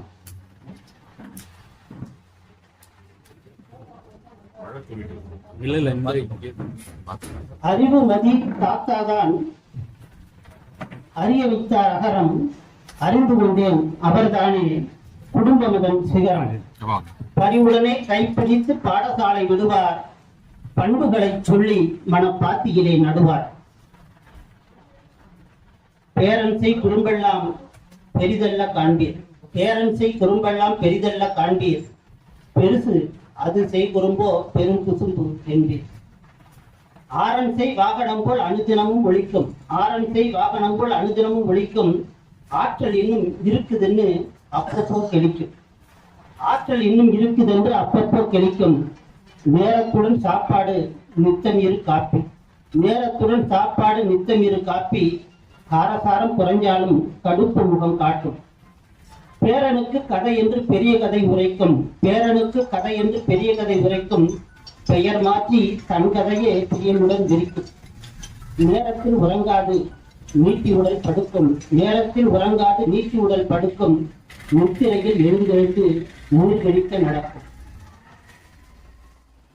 வாரம் ஒரு சந்தை சென்று வாரி எல்லாம் வாங்கும், வாரம் ஒரு சந்தை சென்று வாரி எல்லாம் வாங்கும், வழியோடு தோல் சுமந்து வந்து மூச்சு வாங்கும், வழியோடு வந்து மூச்சு வாங்கும், தவித்து மனம் ஏங்கும், வந்து மூச்சு வாங்கும், தாரமவள் பாட்டி எங்கே தவித்து மனம் ஏங்கும், தருவாளி அர்ச்சனைகள் தாத்தனுக்கு வீங்கும், தருவாளி அர்ச்சனைகள் தாத்தனுக்கு வீங்கும், பாட்டி எது சொன்னாலும் ஆட்டி வைக்கும் தலையை, கூட்டி என்னை பள்ளிக்கூடம் கொண்டு விடும் இளைய, நாட்டில் எது நடந்தாலும் 4 வார்த்தை பேசும், கூட்டில் அதன் குடும்பத்தை கொண்டாடும் பாசம்.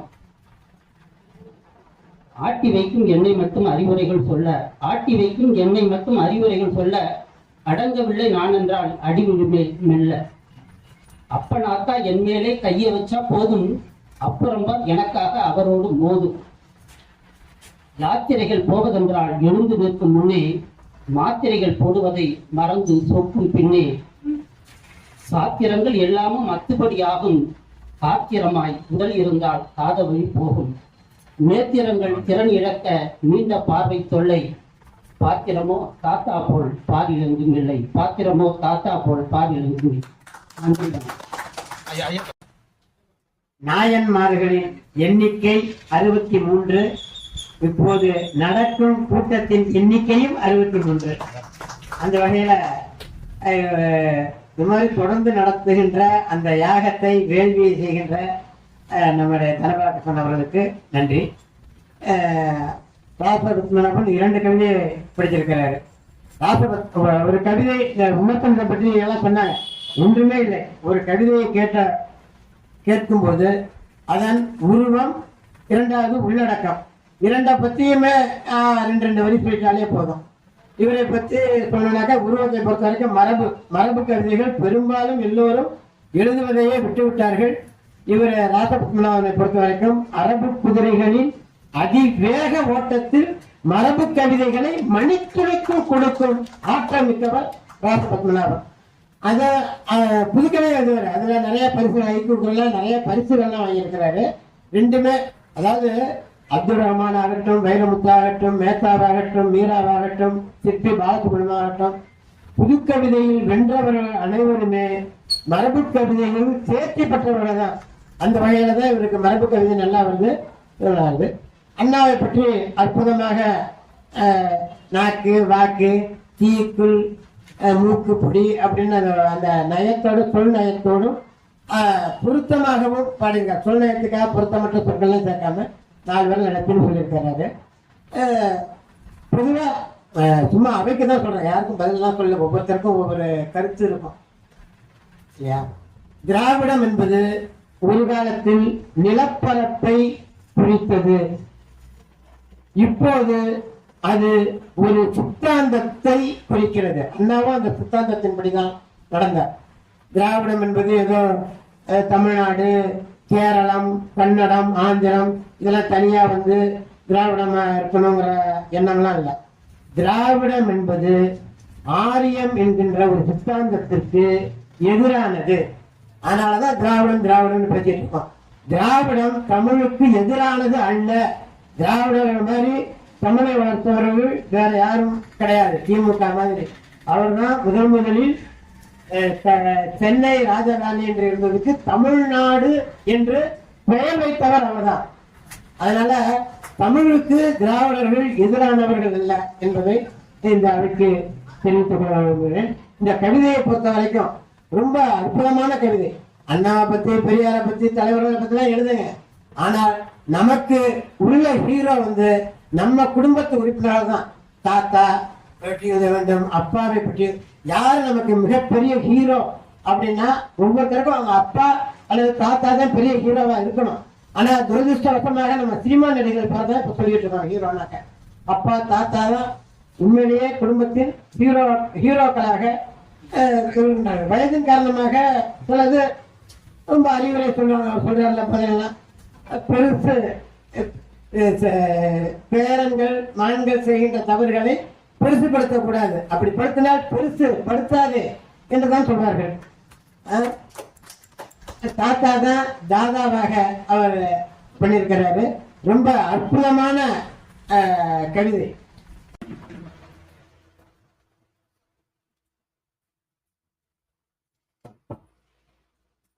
உங்கள் அனைவருக்கும் மீண்டும் நன்றியை தெரிவித்துள்ளது. அண்ணாவை பற்றி நான் நிறைய பேர் சந்திச்சுட்டு வந்தேன். ஆனாலும் பேச முடியல. குறிப்பு எடுத்ததெல்லாம் கேட்க போயிடுச்சு. இருந்தாலும் கொஞ்சம் கொஞ்சமா ஞாபகப்படுத்தி ஒண்ணு, அண்ணா பாராளுமன்றத்தில் பேசிய பொழுது தமிழ் மொழியை ஆட்சி மொழியாக கொண்டு வர வேண்டும் என்று குறிப்பிட்டார். உடனே பக்கத்துல இருந்த அவன் என்ன சொன்னா, ஆட்சி மொழி ஹிந்தி தான் அதிகமாக பேசப்படுகிறது, ஹிந்தி தான் ஆட்சி மொழியாக கொண்டு வர வேண்டும், ஹிந்தி தான் ஆட்சி மொழியாக இருக்கும்னு சொன்னார். உடனே என்ன சொன்னார், அப்படி என்றால் நீங்கள் ஏன் இந்த பறவை பெயர் கொண்டு வந்திருக்கீங்க, காக்கையை கொண்டு வரலாமே, காக்கை தானே அதிகமாக இருக்கிறது அப்படின்னு சொன்னார். அது ஏன் மயிலை கொண்டு வந்தீங்க, தேசிய பறவை காக்காயை கொண்டு வர வேண்டியதானே, அதுதானே அதிகமாக இருக்கு. அடுத்தது, இந்த காந்தி கொலை வழக்கின் போது ஒரு பார்ப்பன குட்சை என்பவன் காந்தியை குறித்து சொல்வார். உடனே சென்னை வானொலி நிலையத்திலிருந்து என்ன பண்ணாங்கன்னா, அண்ணாவை கூப்பிட்டு நீங்க கொஞ்சம் பேசணும், ஏன்னா இவர் இந்த பார்ப்பனர்களை தீர்த்துக்கிட்டு அண்ணாவுக்கு காந்தியை கொண்டான்னு சொன்னாக்கா பெரிய சங்கடங்கள் ஏற்படும்ன்றதுனால அண்ணாவிட்ட சொல்லி அதை சால்வ் பண்ணிடுங்க அப்படின்னு சொல்றப்ப அண்ணா பேசலாம் வானொலியிலேயே, உத்தமர் ஒருவரின் வெறி கொண்டு விட்டார். அவன் உத்தம வெறி பிடிச்சு அவன் அண்ணா காந்தியை கொண்டான். அதற்காக பார்ப்பன சமுதாயத்தை நாம் பணியில் சேர்க்கக்கூடாது, பறிகொடக்கூடாது அப்படின்னு சொல்லி. அப்ப இதே அண்ணா பார்ப்பன சமுதாயத்துக்கு அம்மா காந்தியை கொண்டதாகனா நம்ம அவனை தீர்த்து கட்டிடுவோம்னு சொன்னாக்க அது வேற தின்தா மாறிடும். ஆனால் அது அதை சமாதானப்படுத்தினார் அண்ணா. அடுத்தது, அண்ணா முதலமைச்சராக இருந்த போது பேருந்துகள் எல்லாம் ஒரு திருக்குறள்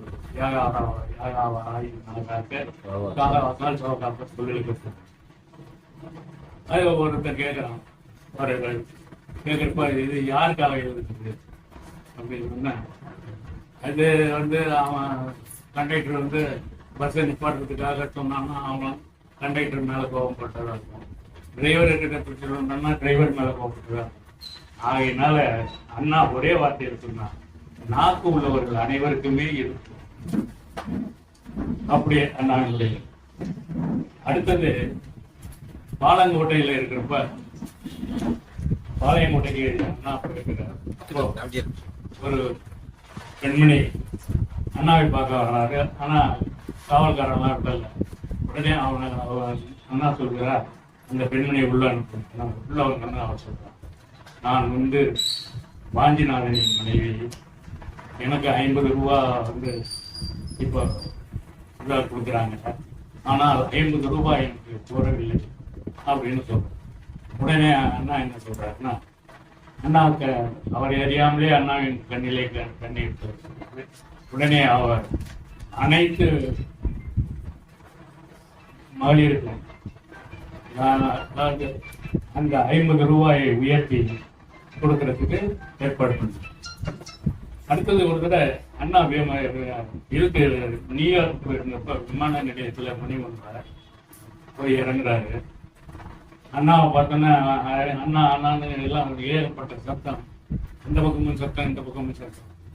உடனே அங்க இருந்து ஆங்கிலேயம் கேட்கறாங்க, யார் இந்த அண்ணா அப்படின்னு கேட்டோன்னா அவன் சொல்றாரு, அங்க இருந்தாலும் சொல்றாரு, தாங்கள் இந்தியாவில் தமிழகத்திலே லட்சோபலட்ச மக்களின் உள்ளத்திலே பதிந்துள்ளவர் அண்ணா அப்படின்னு அவனையும் அறியாமல் அவனும் கேட்டார். இவ்வாறு சிறப்புகள் எல்லாம் பெற்று வாழ்ந்தவர் தான் அண்ணா என்பதை தெரிவித்து பேச வாய்ப்பளித்து மறுபடியும் எனக்கு பாடி அனைவருக்கும் நன்றி கொண்டிருக்கிறேன்.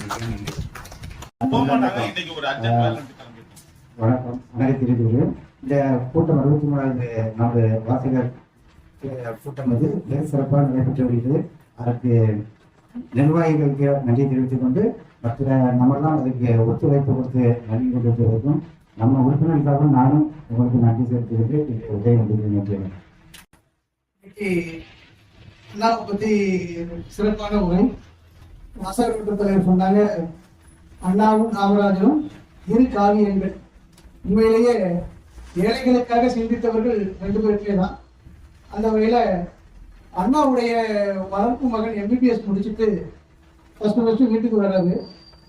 அப்போ ஃபர்ஸ்ட் வந்து அண்ணா எனக்கு உடம்பு முடியல, எனக்கு ஏதாவது மாத்திரை எழுதி கொடு அப்படிங்கிறாரு. வளர்ப்பு மகன் மாத்திரை எழுதி கொடுக்குறாரு. எழுதி கொடுத்துட்டு சட்டையை எடு அப்படிங்கிறாரு. சட்டையை எடுத்துட்டு வர்றாரு. அதுலேருந்து மிகவும் சொற்பமான ஒரு அமௌண்ட் எடுத்து கொடுக்குறாரு. அது அந்த அமௌண்ட் எவ்வளோ ரூபாயே என்னமோ சொற்பமான அமௌண்ட் எடுத்து கொடுக்குறாரு. அதை வாங்கிக்கிட்டு அதுக்கப்புறம் அண்ணா சொல்றாரு, இந்த தொகை உனக்கு ரொம்ப கம்மியாக தெரியும், ஏழை எளிய மக்களுக்காக இதே மாதிரி நான் கொடுத்த இந்த தொகையை நீனும் வந்து இதையே வாங்கணுங்கிறதுக்காக தான் நான் சொல்றேன் அப்படின்னாரு.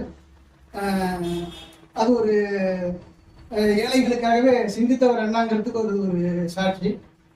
அடுத்தது நிறைய பேர் இந்த யாகாவராயும் நாகாக்க காவாக்காலங்கிற திருக்குறள் அந்த அடிக்கடி சொல்லிட்டு இருக்கிறாங்க. அதுல நாலடியார்லையும் அதுல ஏன்னா நாலடியார் பார்த்தீங்கன்னா நம்ம திருக்குறள் விளக்கம் அப்படின்னு சொல்லுவோம், இந்த குட்டி திருக்குறள் அப்படின்னு சொல்லுவோம். நாலடியார்லையும் அதே பாட்டு ஒண்ணு இருக்கு. காவாது ஒருவன் தன் வாய் திறந்து சொல்லும் சொல் ஓவாதே தன்னை சுடுதலால் ஓவாதே காய்தமைந்த, அதாவது கேள்வி அறிவுடையார் எங்கேன்றும் காய்தமைந்த சொல்லார் கருத்து அப்படிங்கிற இது அதே நாலடியார்லையும் இருக்கு. அது இல்லாம நான் இன்னைக்கு அண்ணாவை பத்தி சொன்னதுனாலையும் இந்த யாகவராயனும் நாகாக்கிற திருக்குறள் அடிக்கடி வந்ததுனாலையும் அதை சொன்னேன். அதுக்கப்புறம் நான் பேச வந்தது என்னன்னு கேட்டீங்கன்னா, இன்னைக்கு வரலாற்று நாயகர்களுடைய வாழ்க்கை வரலாற்றையெல்லாம் நம்ம திருப்பி பார்த்தோம் அப்படின்னா அவர்களுடைய விடாமுயற்சியும் கடின உழைப்பும் தான் நமக்கு அவருடைய வெற்றிக்கு பின்னணியா இருந்திருக்கும். அந்த வகையில ஆபிரகாம் லிங்கன் அவர்களுடைய வாழ்க்கை வரலாறு சமீபத்தில் படித்தேன். அதில் பிடித்திருந்தது சில செய்திகள், அதை மட்டும் சில வரிகள் மட்டும் சொல்லிட்டு முடிச்சுக்கலான்னு இருக்கேன். ஆபிரகாம் லிங்கன் 19 வயதில் பெட்டிக்கடை வைத்திருந்தார், நொடித்து போனார்.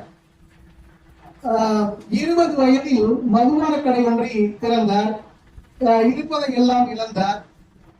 23 வயதில் அமெரிக்காவினுடைய இலியான்ஸ் மாகாண தேர்தலில் நின்று தோல்வியுற்றார். 26 வயதிலே அவர் தான் மிகவும் நேசித்த ரெட்லெச் என்ற பெண்மணியை கரம் பிடிப்பதற்கு முன்னாலே காலன் அந்த பெண்மணியை அழைத்துக் கொண்டார். அடுத்ததாக 27வது வயதிலே அவர் தீவிர நரம்பு தளர்ச்சியினால் பாதிக்கப்பட்டார். 49வது வயதில் அமெரிக்காவின் செனட்டர் தேர்தலில் நின்று ஸ்டீபன் டக்ளஸ் என்பவரிடம் தோல்வியுற்றார். இப்படி தொடர் தோல்விகளை சந்தித்து அவர் வாழ்க்கையை மிகவும் போராட்டக்களமாக, அவருடைய வாழ்க்கை மிகவும் போராட்டக்களமாக இருந்தது. மிகவும் தன்னம்பிக்கையுடன் இருந்ததால் 1861 அமெரிக்காவின் 16வது ஜனாதிபதியாக வெள்ளை மாளிகையிலே அவர் அதிகாரத்திலே அமர்ந்தார். அப்பொழுது அவருக்கு வயது 52. ஒரு மனிதனுடைய வாழ்க்கையில் துன்பங்கள் இருக்கலாம், ஆனால் கடைசி வரை அவர் துன்பப்பட்டு அதனால் துவண்டு விடாமல் அதை வெற்றி பாதையாக அமைத்துக் கொண்ட அந்த வரலாறு எனக்கு மிகவும் பிடித்திருந்தது. அதனை உங்களிடம் பகிர்ந்து கொண்டேன். நன்றி. வணக்கம். அப்பரை விட 2 வயது மூத்த 83 வயது இளைஞர் 63வது நிகழ்வில் நடத்திருந்தார். அவர்களும் மிக அருமையான முறையில் சொன்னார்கள். 63 நாயன்மார்கள் ஒருங்கிணைத்ததை போன்ற 63ஆம் நிகழ்வை நடத்திக் கொண்டிருக்கக்கூடிய தனபாலகிருஷ்ணன் ஐயா அவர்களுக்கு, இதற்கு ஆக்கமும் ஊக்கமும் எடுத்துக் கொண்டிருக்கக்கூடிய அண்ணன் வீரையன், அண்ணன் நாகமான் ஐயா அவர்களுக்கு, ஏன்னா அதெல்லாம் சொல்லித்தான் ஆகணும், இதை நம்ம மறுக்க முடியாது. இதையெல்லாம் உலகெங்கும் கொண்டு சென்று கொண்டிருக்கக்கூடிய ஜெயக்குமார் அவர்களுக்கு தனியே வணக்கம். கிட்டத்தட்ட 15 வாரத்துக்கு மேல கொண்டு போயிட்டு இருக்கிறாரு. ரொம்ப ரொம்ப இன்னைக்கு எடுத்த அந்த முடிவு மிக சரியான முடிவு என்று நான் கருதுகிறேன். மிக எல்லோரும் இந்த கவிதையை உற்று கவனிக்கக்கூடிய ஒரு நிர்பந்தத்தை உருவாக்கி விட்டார். ஆக எல்லார் காதிலும் இன்பத்தேன் பாயுது காதிலே என்பதை போல மிக அருமையான முறையிலே இந்த கவிதைகளுக்கெல்லாம் விமர்சனம் இவர்கள் செய்வார்கள் என்று விமர்சனம் செய்யாமல் இருந்த அவர்களையும் விமர்சனம் செய்ய தூண்டி இருக்கிறார். இது நல்ல ஒரு ஏற்பாடு என்று நான் கருதுகிறேன். என்னை பொறுத்தவரையும் நான் வேறு புதிதாக என்று சொல்லவில்லை. நடிகர் திலகம் சிவாஜி கணேசனை பற்றி ஒரு சில செய்திகளை, எனக்கு மனம் கவர்ந்த தமிழ் புலவர்கள் எல்லாம் இப்படித்தான் இருப்பார்களோ என்ற அந்த திருவிளையாடல் படத்தில் நடக்கக்கூடிய அந்த வசனத்தை மட்டும் கூட பகிர்ந்து கொள்ள நான் ஆசைப்படுகிறேன். குறுந்தொகையிலே இறையனார் என்ற புலவர் எழுதிய பாடல் தான் குங்குதேர் வாழ்க்கை அஞ்சிலை துப்பி காமம் செப்பாது கண்டது மொழிமோ பயிலியதுகளின் நட்பின் மயிலில் செறியேற்று அறியுமுளவோ நீ அறியும் பூவே. இதுதான் இந்த பாடல். இதுக்கு அந்த முதலை தமிழ்ச்சங்கத்துல செண்பகப்பாண்டியன் தலைமையில் நடப்பதாக ஒரு கற்பனை காட்சி. அது உண்மையிலேயே ரொம்ப இப்படித்தான் புலவர்கள் எதிர்ப்பார்களோ வாதிட்டிருப்பார்களோ என்ற என்ன பிரமையை கொண்டக்கூடிய அளவிற்கு அவர்களுடைய அந்த வசனங்கள் இவ்வளவு ஆழமானது என்பதை நாம் இன்றைக்கு நினைத்தாலும் இன்றைக்கு குழந்தைகள் பார்க்க வேண்டும். சபையிலே வருவார், என் பாட்டிற்கு சபையிலே குற்றம் கூறியவன் எவன்? உடனே மன்னன் சொல்வார், அவன் இவன் என்ற ஏகவசனம் வேண்டாம், அவையடக்கு தொழில் கேட்டால் அதற்கு தக்க பதில். ஓ, மன்னரை விட இங்கு மற்றவருக்கு அதிகாரம் உள்ளதோ? இது அரசு சபை என்று தமிழ் திருச்சபை, அதனால்தான் எமது பாட்டிலே குற்றம் கண்டிரோ? ஆம், எழுதுள்ள பாட்டாயிருந்தார் பரிசு தகுதி இல்லை என்று குற்றம் கூறியவன் நான் தான். நக்கீரன் வர, யார் இந்த கிழவன்? முத்தமிழ் சங்கத்தின் தலைமை புலவன் நக்கீர். ஓ, தலைமை புலவன் என்ற ஆணவத்தில் தான் எமது பாட்டிலே குற்றம் கண்டீரோ? சொற்சுவையிலா அல்லது உட்சுவையிலா? சொல்லி குற்றவனுக்கான மன்னிக்கப்படலாம், பொருளில்தான் குற்றம் இருக்கிறது என்று சொல்லக்கூடிய அந்த பாடல் ரொம்ப அருமையானது. சொற்சுவை உட்சுவை அனைத்தும் மூட்டி சுந்தர தமிழிலே பாட்டு சேர்த்து செந்தமிழ் கவி பாடும் புலவன் தான். இப்படி இந்த வார்த்தை, அப்படி வார்த்தைகள் வருகின்ற போது ஒவ்வொன்றாக தமிழின் மீது ஆணையாக, என் தமிழ் புலமை மீதியாக நிச்சயமாக நக்கீரா நன்றாக எண்ணைப்பார், நான் எழுதிய தமிழ் பாட்டு குற்றமா? புலவரே, நீரே முக்கன் முதல்வனாயின் ஆகுக. போது நெற்றியில் ஒரு கண் காட்டிய போதும் போது உடம்பெல்லாம் கண்ணாகி சுட்ட போதும் நெற்றிக்கண் திறப்பினும் குற்றம் குற்றமே அங்கம் புலிதுபட அருவாளை நீர்பூசி கண்டவர் கீர் கீரனார்க்கும் நக்கீரரோ என் கவியை ஆராய்ந்து சொல்லத்தக்கம். சங்கரப்பர் எங்கர் குலம் சங்கரனாருக்கு ஏது குலம் உங்கோல் இறந்துண்டு வாழ்வை. சொன்னதுதான் அவனுக்கு ரொம்ப கோபம் வந்துருச்சு. ஏன்னா சங்கரன் என்று சொல்லக்கூடிய, சங்கரன் என்று சொன்னால் சம்ஹாரம் புரியோன் என்று பெயர். அப்படிப்பட்ட சிவபெருமானுக்கு பிள்ளை தமிழ் கிடையாது. ஏன் என்று சொன்னால் தாயும் இல்லை தந்தையும் இல்லை. ஆகையினால சொல்லுகிறார், சங்கரப்பர் எங்கர் குலம் சங்கரனாருக்கு ஏது குலம்? சங்கை அறிந்துண்டு வாழ்வோம் உங்கோல் இறந்துண்டு வாழ்வதில்லை சொல்றார்.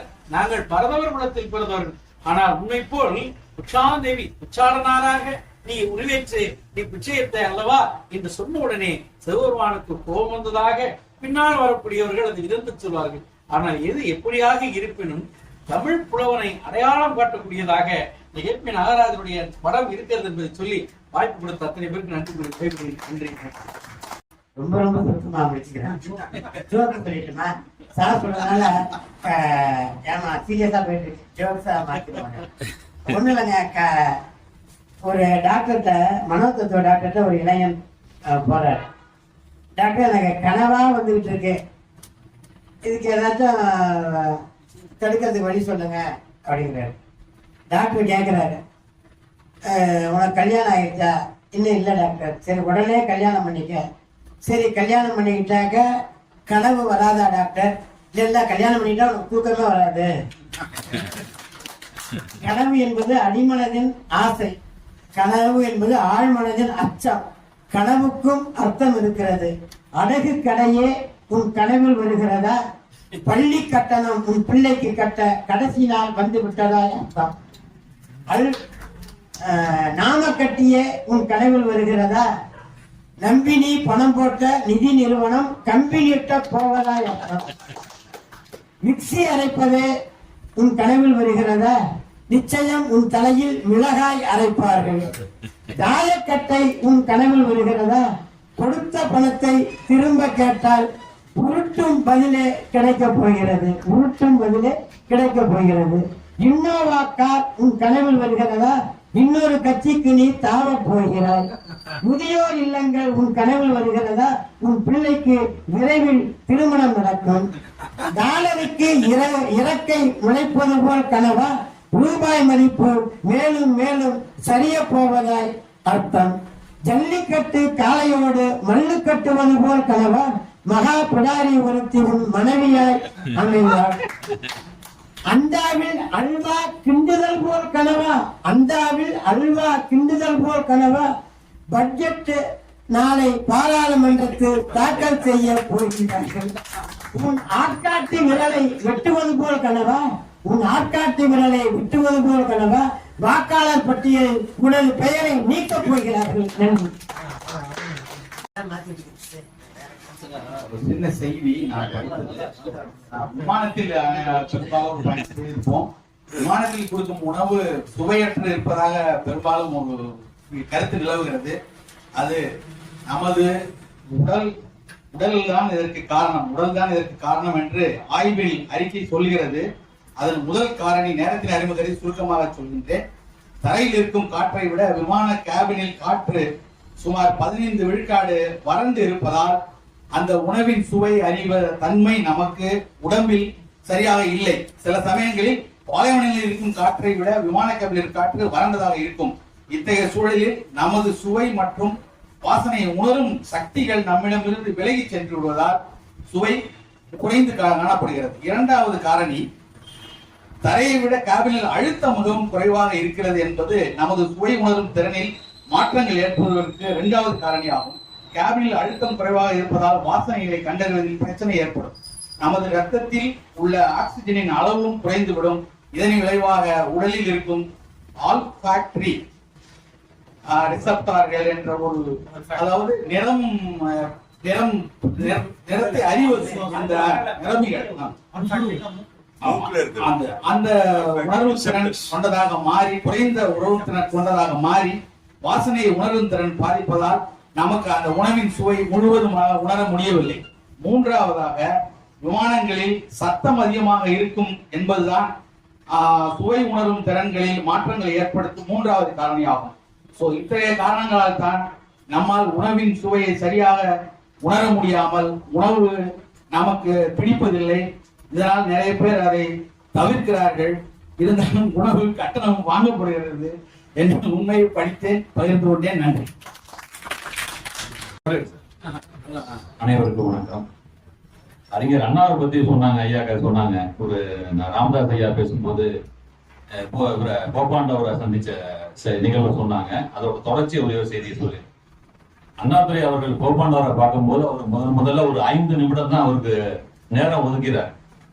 அவர் சொல்றார், நான் இந்தியாவின் கடைகோடி இருக்கிற தமிழ்நாட்டில் இருந்து வருகிறேன்னு சொல்லிட்டு பேச ஆரம்பிக்கிறாருங்க. ஆங்கிலத்துல பேசுறாரு.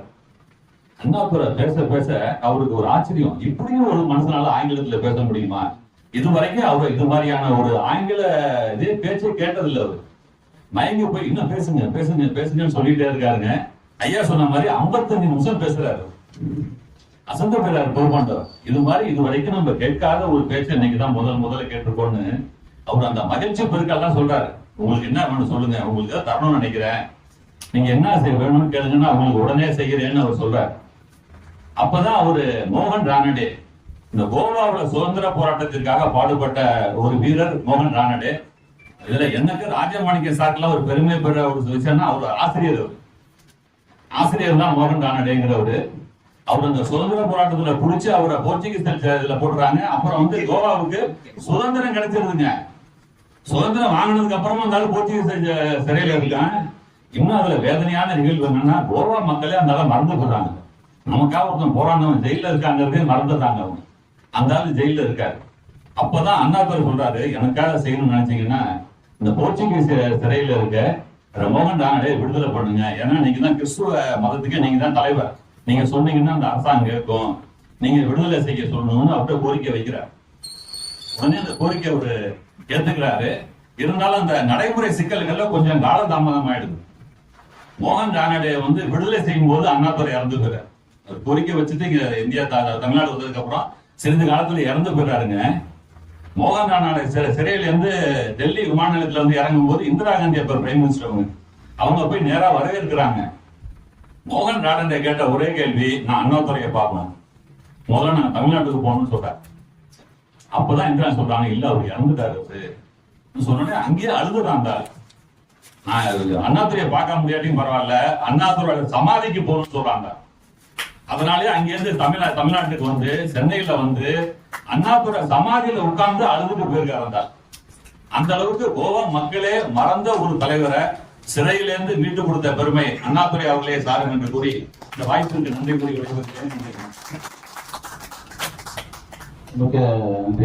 அதாவது அண்ணாவே ரொம்ப பிடிக்கும். திராவிட சிந்தனை மேடைன்னு ஒரு அமைப்பு நடத்திட்டு இருக்கோம். அதன் சார்பாக வருகிற 26ஆம் தேதி ஒரு கூட்டம் நடத்தணும். அதுக்கு இந்த ஊடகவியலாளர் வே மதிமாறன் சென்னையிலிருந்து வர்றாரு. வாய்ப்புள்ளவங்க திராவிடம் தமிழ் வேறுபடுத்தி பார்க்க வேண்டாம். திராவிட திரமிட திராவிட தமிழ் என்றானது. திராவிடங்கிற வார்த்தைனா தமிழ்ங்கிற வார்த்தையை வந்துச்சுன்னு சொல்லுவோம். ஆகையினாலே தமிழும் திராவிடமும் பிரித்தறிய முடியாத ஒன்று என்பது செய்தி. இந்த 63வது முறையை கலந்து சிறப்பித்துக் கொண்டிருக்கின்ற அத்துணை நாள் உள்ளங்களுக்கு எனக்கு அன்பான வணக்கத்தை முதலில் தெரிவித்துக் தலைவர் பேசுற போது தன்னுடைய கருத்துக்களை சொல்ற போது சில தடைகள் ஏற்பட்டது. அதாவது மன வேகத்துக்கு ஏற்ப உடல் வந்து செயல்படலை. அதுக்காக வேண்டிய மன்னிச்சுங்க, எனக்கு என்னுடைய வயசு 83ன்னு சொன்னாங்க. மன்னிச்சுங்க அப்படிங்கிற வார்த்தை நீங்க சொல்ல வேண்டிய அவசியம் இல்லை. ரெண்டாவது, இந்த 83 வயசுல நாங்க எத்தனை பேர் இருக்க போறோம்ன்றது எங்களுக்கு தெரியல.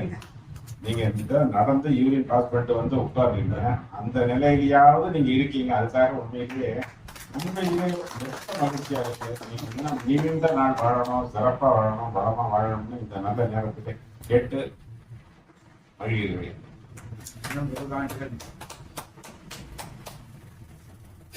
யார பத்தி பேசுறது? ஏதாவது எல்லாத்தான் பேசணும். பேசுற போது நம்ம நண்பர் வீரமணி அண்ணாச்சி ஒரு கருத்து சொன்னார். உண்மையிலே எனக்கு ரொம்ப ரசிச்சு கேட்டேன். அவருடைய பேச்சை வந்து சுவைச்சு ரசிச்சு கேட்டேன். பேச்ச துவங்குற போது என்ன சொல்லிட்டாரு, கோச்சுக்க மாட்டாரு, அப்படியே முகப்புறையோட தான் பேச்சு கோச்சுக்க மாட்டாரு, ரொம்ப நல்லவர், எனது உறவினர் கூட அப்படின்னு சொல்லி தான் ஆரம்பிச்சாரு. எதுவா இருந்தா என்ன, ஒரு சபை பேசுற போது கருத்து தான் முக்கியம். நீங்க எந்த கருத்தை சொன்னாலும் அதை வரவேற்க வேண்டியது கடமை. அதை நியாயம்னு ஒண்ணு இருந்தது சொன்னா கண்டிப்பா வரவேற்று தான் ஆகணும். அதுல மாற்று கருத்துலாம் இடமே இல்லை. யாரா இருந்தாலும்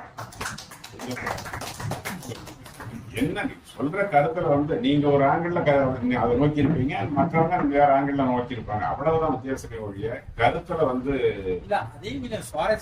அது சுவாரஸ்யமா தான் சொன்னீங்க. அதனாலதான் நான் ரசிச்சு கேட்டேன். நான் வந்து இப்போ நான் எருமைப்பால் குடிச்சேன் அப்படின்னு அந்த கருத்து சொன்னேன். உண்மைதான். இது நடந்த 60 வருஷம் ஆச்சு. என்னுடைய 13-14வது வயசு நடந்தத எருமாட்டு மடியிலே என்னுடைய வாயை வச்சு நான் பால் குடிச்சேன். அது வந்து கொழுப்பு, அதாவது ஃபேட் கண்டென்ட் அதிகம், அதை குடிக்க கூடாது. அப்படி இருந்தா அதாவது மந்த புத்தி இருக்கும் அப்படிங்கிற கருத்து சார் சொன்னாங்க. அது இருக்கு என்னன்னு தெரியல. 60 வயசுக்கு முன்னாடி யாருக்கு சுகர் இருக்கு, யாருக்கு கொழுப்பு இருக்கு, யாருக்கு கொலஸ்ட்ரால் இருக்குன்னு யாருக்கு தெரியும்?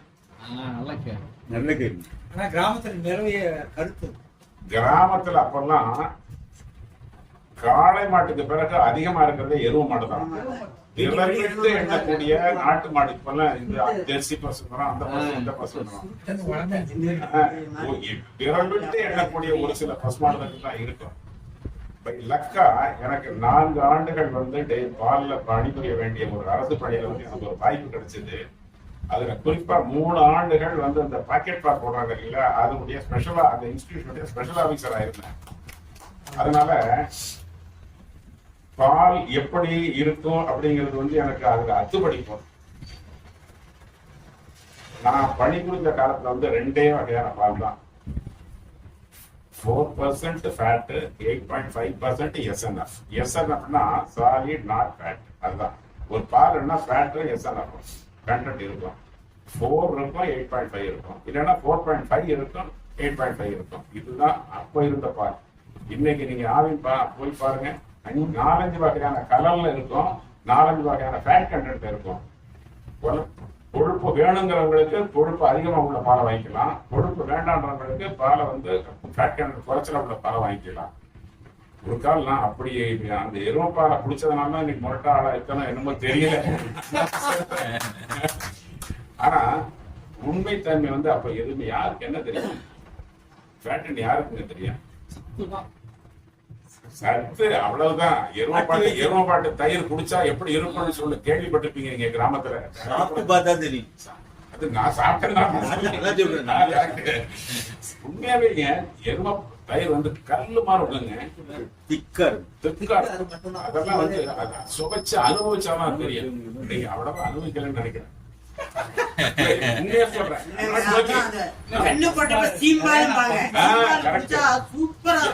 சீம்பால்னா ஐயோ அதெல்லாம் அம்சங்க உண்மையிலேயே.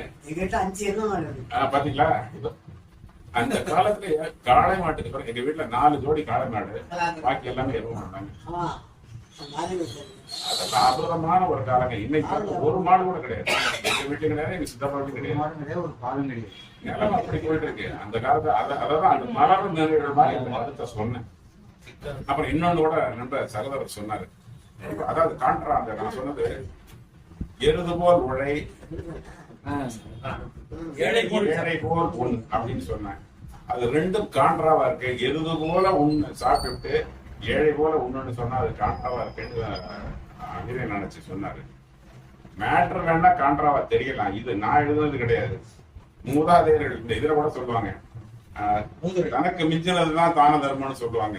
அது ஆக்சுவலா அது பெரியவங்க சொன்னதும் இல்ல, அது கருத்தும் இல்ல. தனக்குன்னு மிஞ்சினது தானமும் தர்மம் தான் அப்படிப்பாங்க. அது போல இது எந்த கருத்து என்னன்னா, எருது போல் நல்லா உழ, ஆனா எவ்வளவு உழைச்சு கோடி கோடியா வச்சிருந்தாலும் பசி இருக்கிறத கொஞ்சம் பசியை வச்சுட்டு சாப்பிடு அப்படிங்கறதான் பொருள். மற்றபடி வேற ஒண்ணு இல்லை. இது நானும் சொல்லல, எழுதுனத படிச்சதுன்னா கருத்தாதான் சொன்னேன். இதுதான் மேட்ரு. அப்புறம் பேசணும்னா முதியோரை பத்தி பேசணும், என்ன பெண்டிங்லயே இருக்கு, அதுக்கு பேர் விட மாட்டான் நம்ம. அடுத்த அமர்வுல சந்திப்போம். மகிழ்ச்சி, நன்றி. கூறிட்டு இடியோட நீங்க நல்லா கூறி பெய்யலாம். இருப்பினும் நமக்கு பல முன்னோட்டங்கள் இருக்கு. புயல்லே நம்ம எல்லாம் ஒன்று கூடினாங்க. அதனால இந்த மழை ஒன்றும் புரியதா கிடையாது. மிக சிறப்பாக 63வது வாரம் சிறப்பாக முடிஞ்சிருக்கு. நீங்க கவிதைகள் கண்டிப்பா தரேன். அந்த கவிதைகள் நினைச்சேன். ஏகப்பட்ட பணிகள் இன்னைக்கு எல்லாம் குறுக்காலே நிறைய பணிகள் வந்துச்சு. அதனால கவிதை 2 லைன் எழுதி அப்படியே வச்சிருக்கேன். அது அடுத்த வாரம் கண்டிப்பா எழுதிடலாம். எனக்கு ஒரே என்னைக்காச்சும் ஒரு நாளைக்காச்சும் ஐயா மாதிரி எழுதிடுவோமா அப்படின்னு சொல்லிட்டு எழுதி பாதியிலே நிக்குது. அதற்கான ஊன்றுகோலும் அவங்க இருக்காங்க. அந்த பல ஊன்றுகள் ஒவ்வொருத்தரும் உரையிலையும் சரி, நீங்க பேசுகின்ற அந்த விதங்களும் சரி, ஒவ்வொரு உரைகளுக்கு இடையே வருகின்ற வார்த்தைகள் ஒவ்வொருத்தரையுமே. இப்ப எனக்கு ஜோசப் சார்ட்ட பிடிச்சது நெய்வேல்ல இருந்தாலும் பளிச்சுன்னு பேசுறாங்க. எனக்கு அந்த பளிச்சுன்னு பிசுறு இருக்கக்கூடாது வார்த்தை. நம்ம வெளியில பேசுற வார்த்தைகள் பிசுறே இருக்கக்கூடாது, பிசுறு இல்லாம தான் பேசணும் அப்படிம்பாங்க. அந்த இதுல சார் நல்லா பேசுறாங்க. அவரோட ஞாபக சக்தி 83 வயசுல ஞாபக சக்தி. நான் ஞாபக சக்தியை பத்தி பேசும்போது கலைஞர்கிட்ட பேசுவேன். மேடை கரெக்டா அந்த டைமுக்கு தான் மேடைக்கு வருவாரு. மேடைக்கு வரும்போதே அப்படி கண்ணால மேடையை பண்ணிடுவாரு, கையில எதுவுமே இருக்காது. ஆனா ஒருத்தரை கூட விடாம அவ்வளவு பேருக்கு சொல்லிட்டு தான் உரையை ஸ்டார்ட் பண்ணுவாரு. நாங்களும் எப்படியாச்சும் எவனையாச்சும் விட்டுருவாரா, நானும் என் ஃப்ரெண்டு போடுவான், டேய் நீ நல்லா இந்த பக்கம் வாட்சி பண்ணு, நான் அந்த பக்கம் வாட்சி பண்ணேன், தலைவன் எவன் பேராச்சும் விட்டுறானான்னு பார்ப்போம் பாரு. ஆனா இல்லாதவங்க பேரை கூட சொல்லுவாரு. அதுதான் ஞாபக சக்தி. ஆனா உண்மையிலே ஐயாவோட ஞாபக சக்தி இன்னைக்கு வந்து நமக்கு தெரியாத அண்ணாவா நம்ம எழுதுன புக்கு தானே அப்படின்னு இல்லாம அதுக்கு ஒரு நோட் ப்ரிப்பேர் பண்ணிட்டு வந்துருக்காங்க பாருங்க.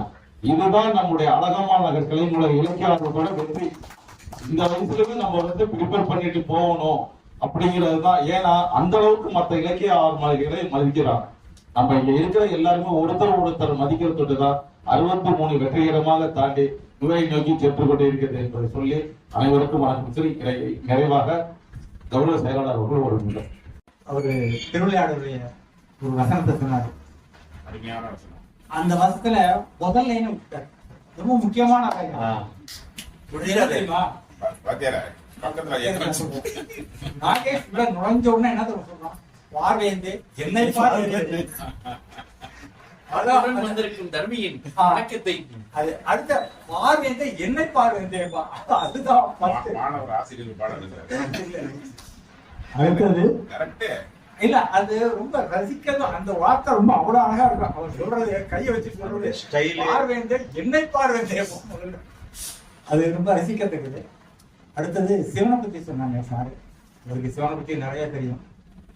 சிவனை பத்தி சொல்லும்போது பிறவாய் ஆக்கை பெரியவன் அப்படின்னாங்க. சிவனுக்கு வந்து அப்பா அம்மா எல்லாம் கிடையாது, பிறப்பு உண்டு. அது சிவன் ஒரு கடவுள் தான், அப்பா அம்மா யாருமே பிறப்பு எதுவுமே தெரியாது. அது ஒரு அந்த சக்தி அது. அடுத்தது ராஜபால் சொன்னதே சொல்றேன். அவருடைய கருத்துக்கள் எல்லாமே எனக்கு உடன்பாடு தான். எருமை பால் வந்து ரொம்ப பழக்கன்றது அதிகம். நார்மலா குழந்தைகளை கொடுக்க மாட்டாங்க. நீங்க தாய் இறந்தா கூட ஒரு குழந்தைய பசும்பால் வச்சு காப்பாற்றுங்க. கிராமத்துல எல்லாம் நடந்திருக்கு. பசும்பால் வச்சே தான் குழந்தைய காப்பாற்றணும். ஏன்னா அது எளிதாக சீரணிக்கக்கூடியது. அந்த கருத்துல நான் சொன்னேன், வேற ஒன்றும் கிடையாது. அவரு எருமைப்பாடு வச்சுட்டு இவ்வளவு பேசுறாரு. பருமாவையும் இன்னும் நல்லா பேசிட்டு பருமாவுக்கு வெள்ளையா இருப்பார், நல்லா பேசிட்டு பாருங்க.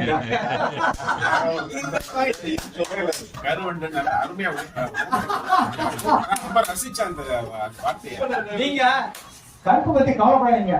கிருஷ்ணனும் கருப்பு, ராமனும் கருப்பு, வைரமுத்து கருப்பு, ரஜினிகாந்த் கருப்பு, எல்லா கருப்பு தான். கருப்பு தான்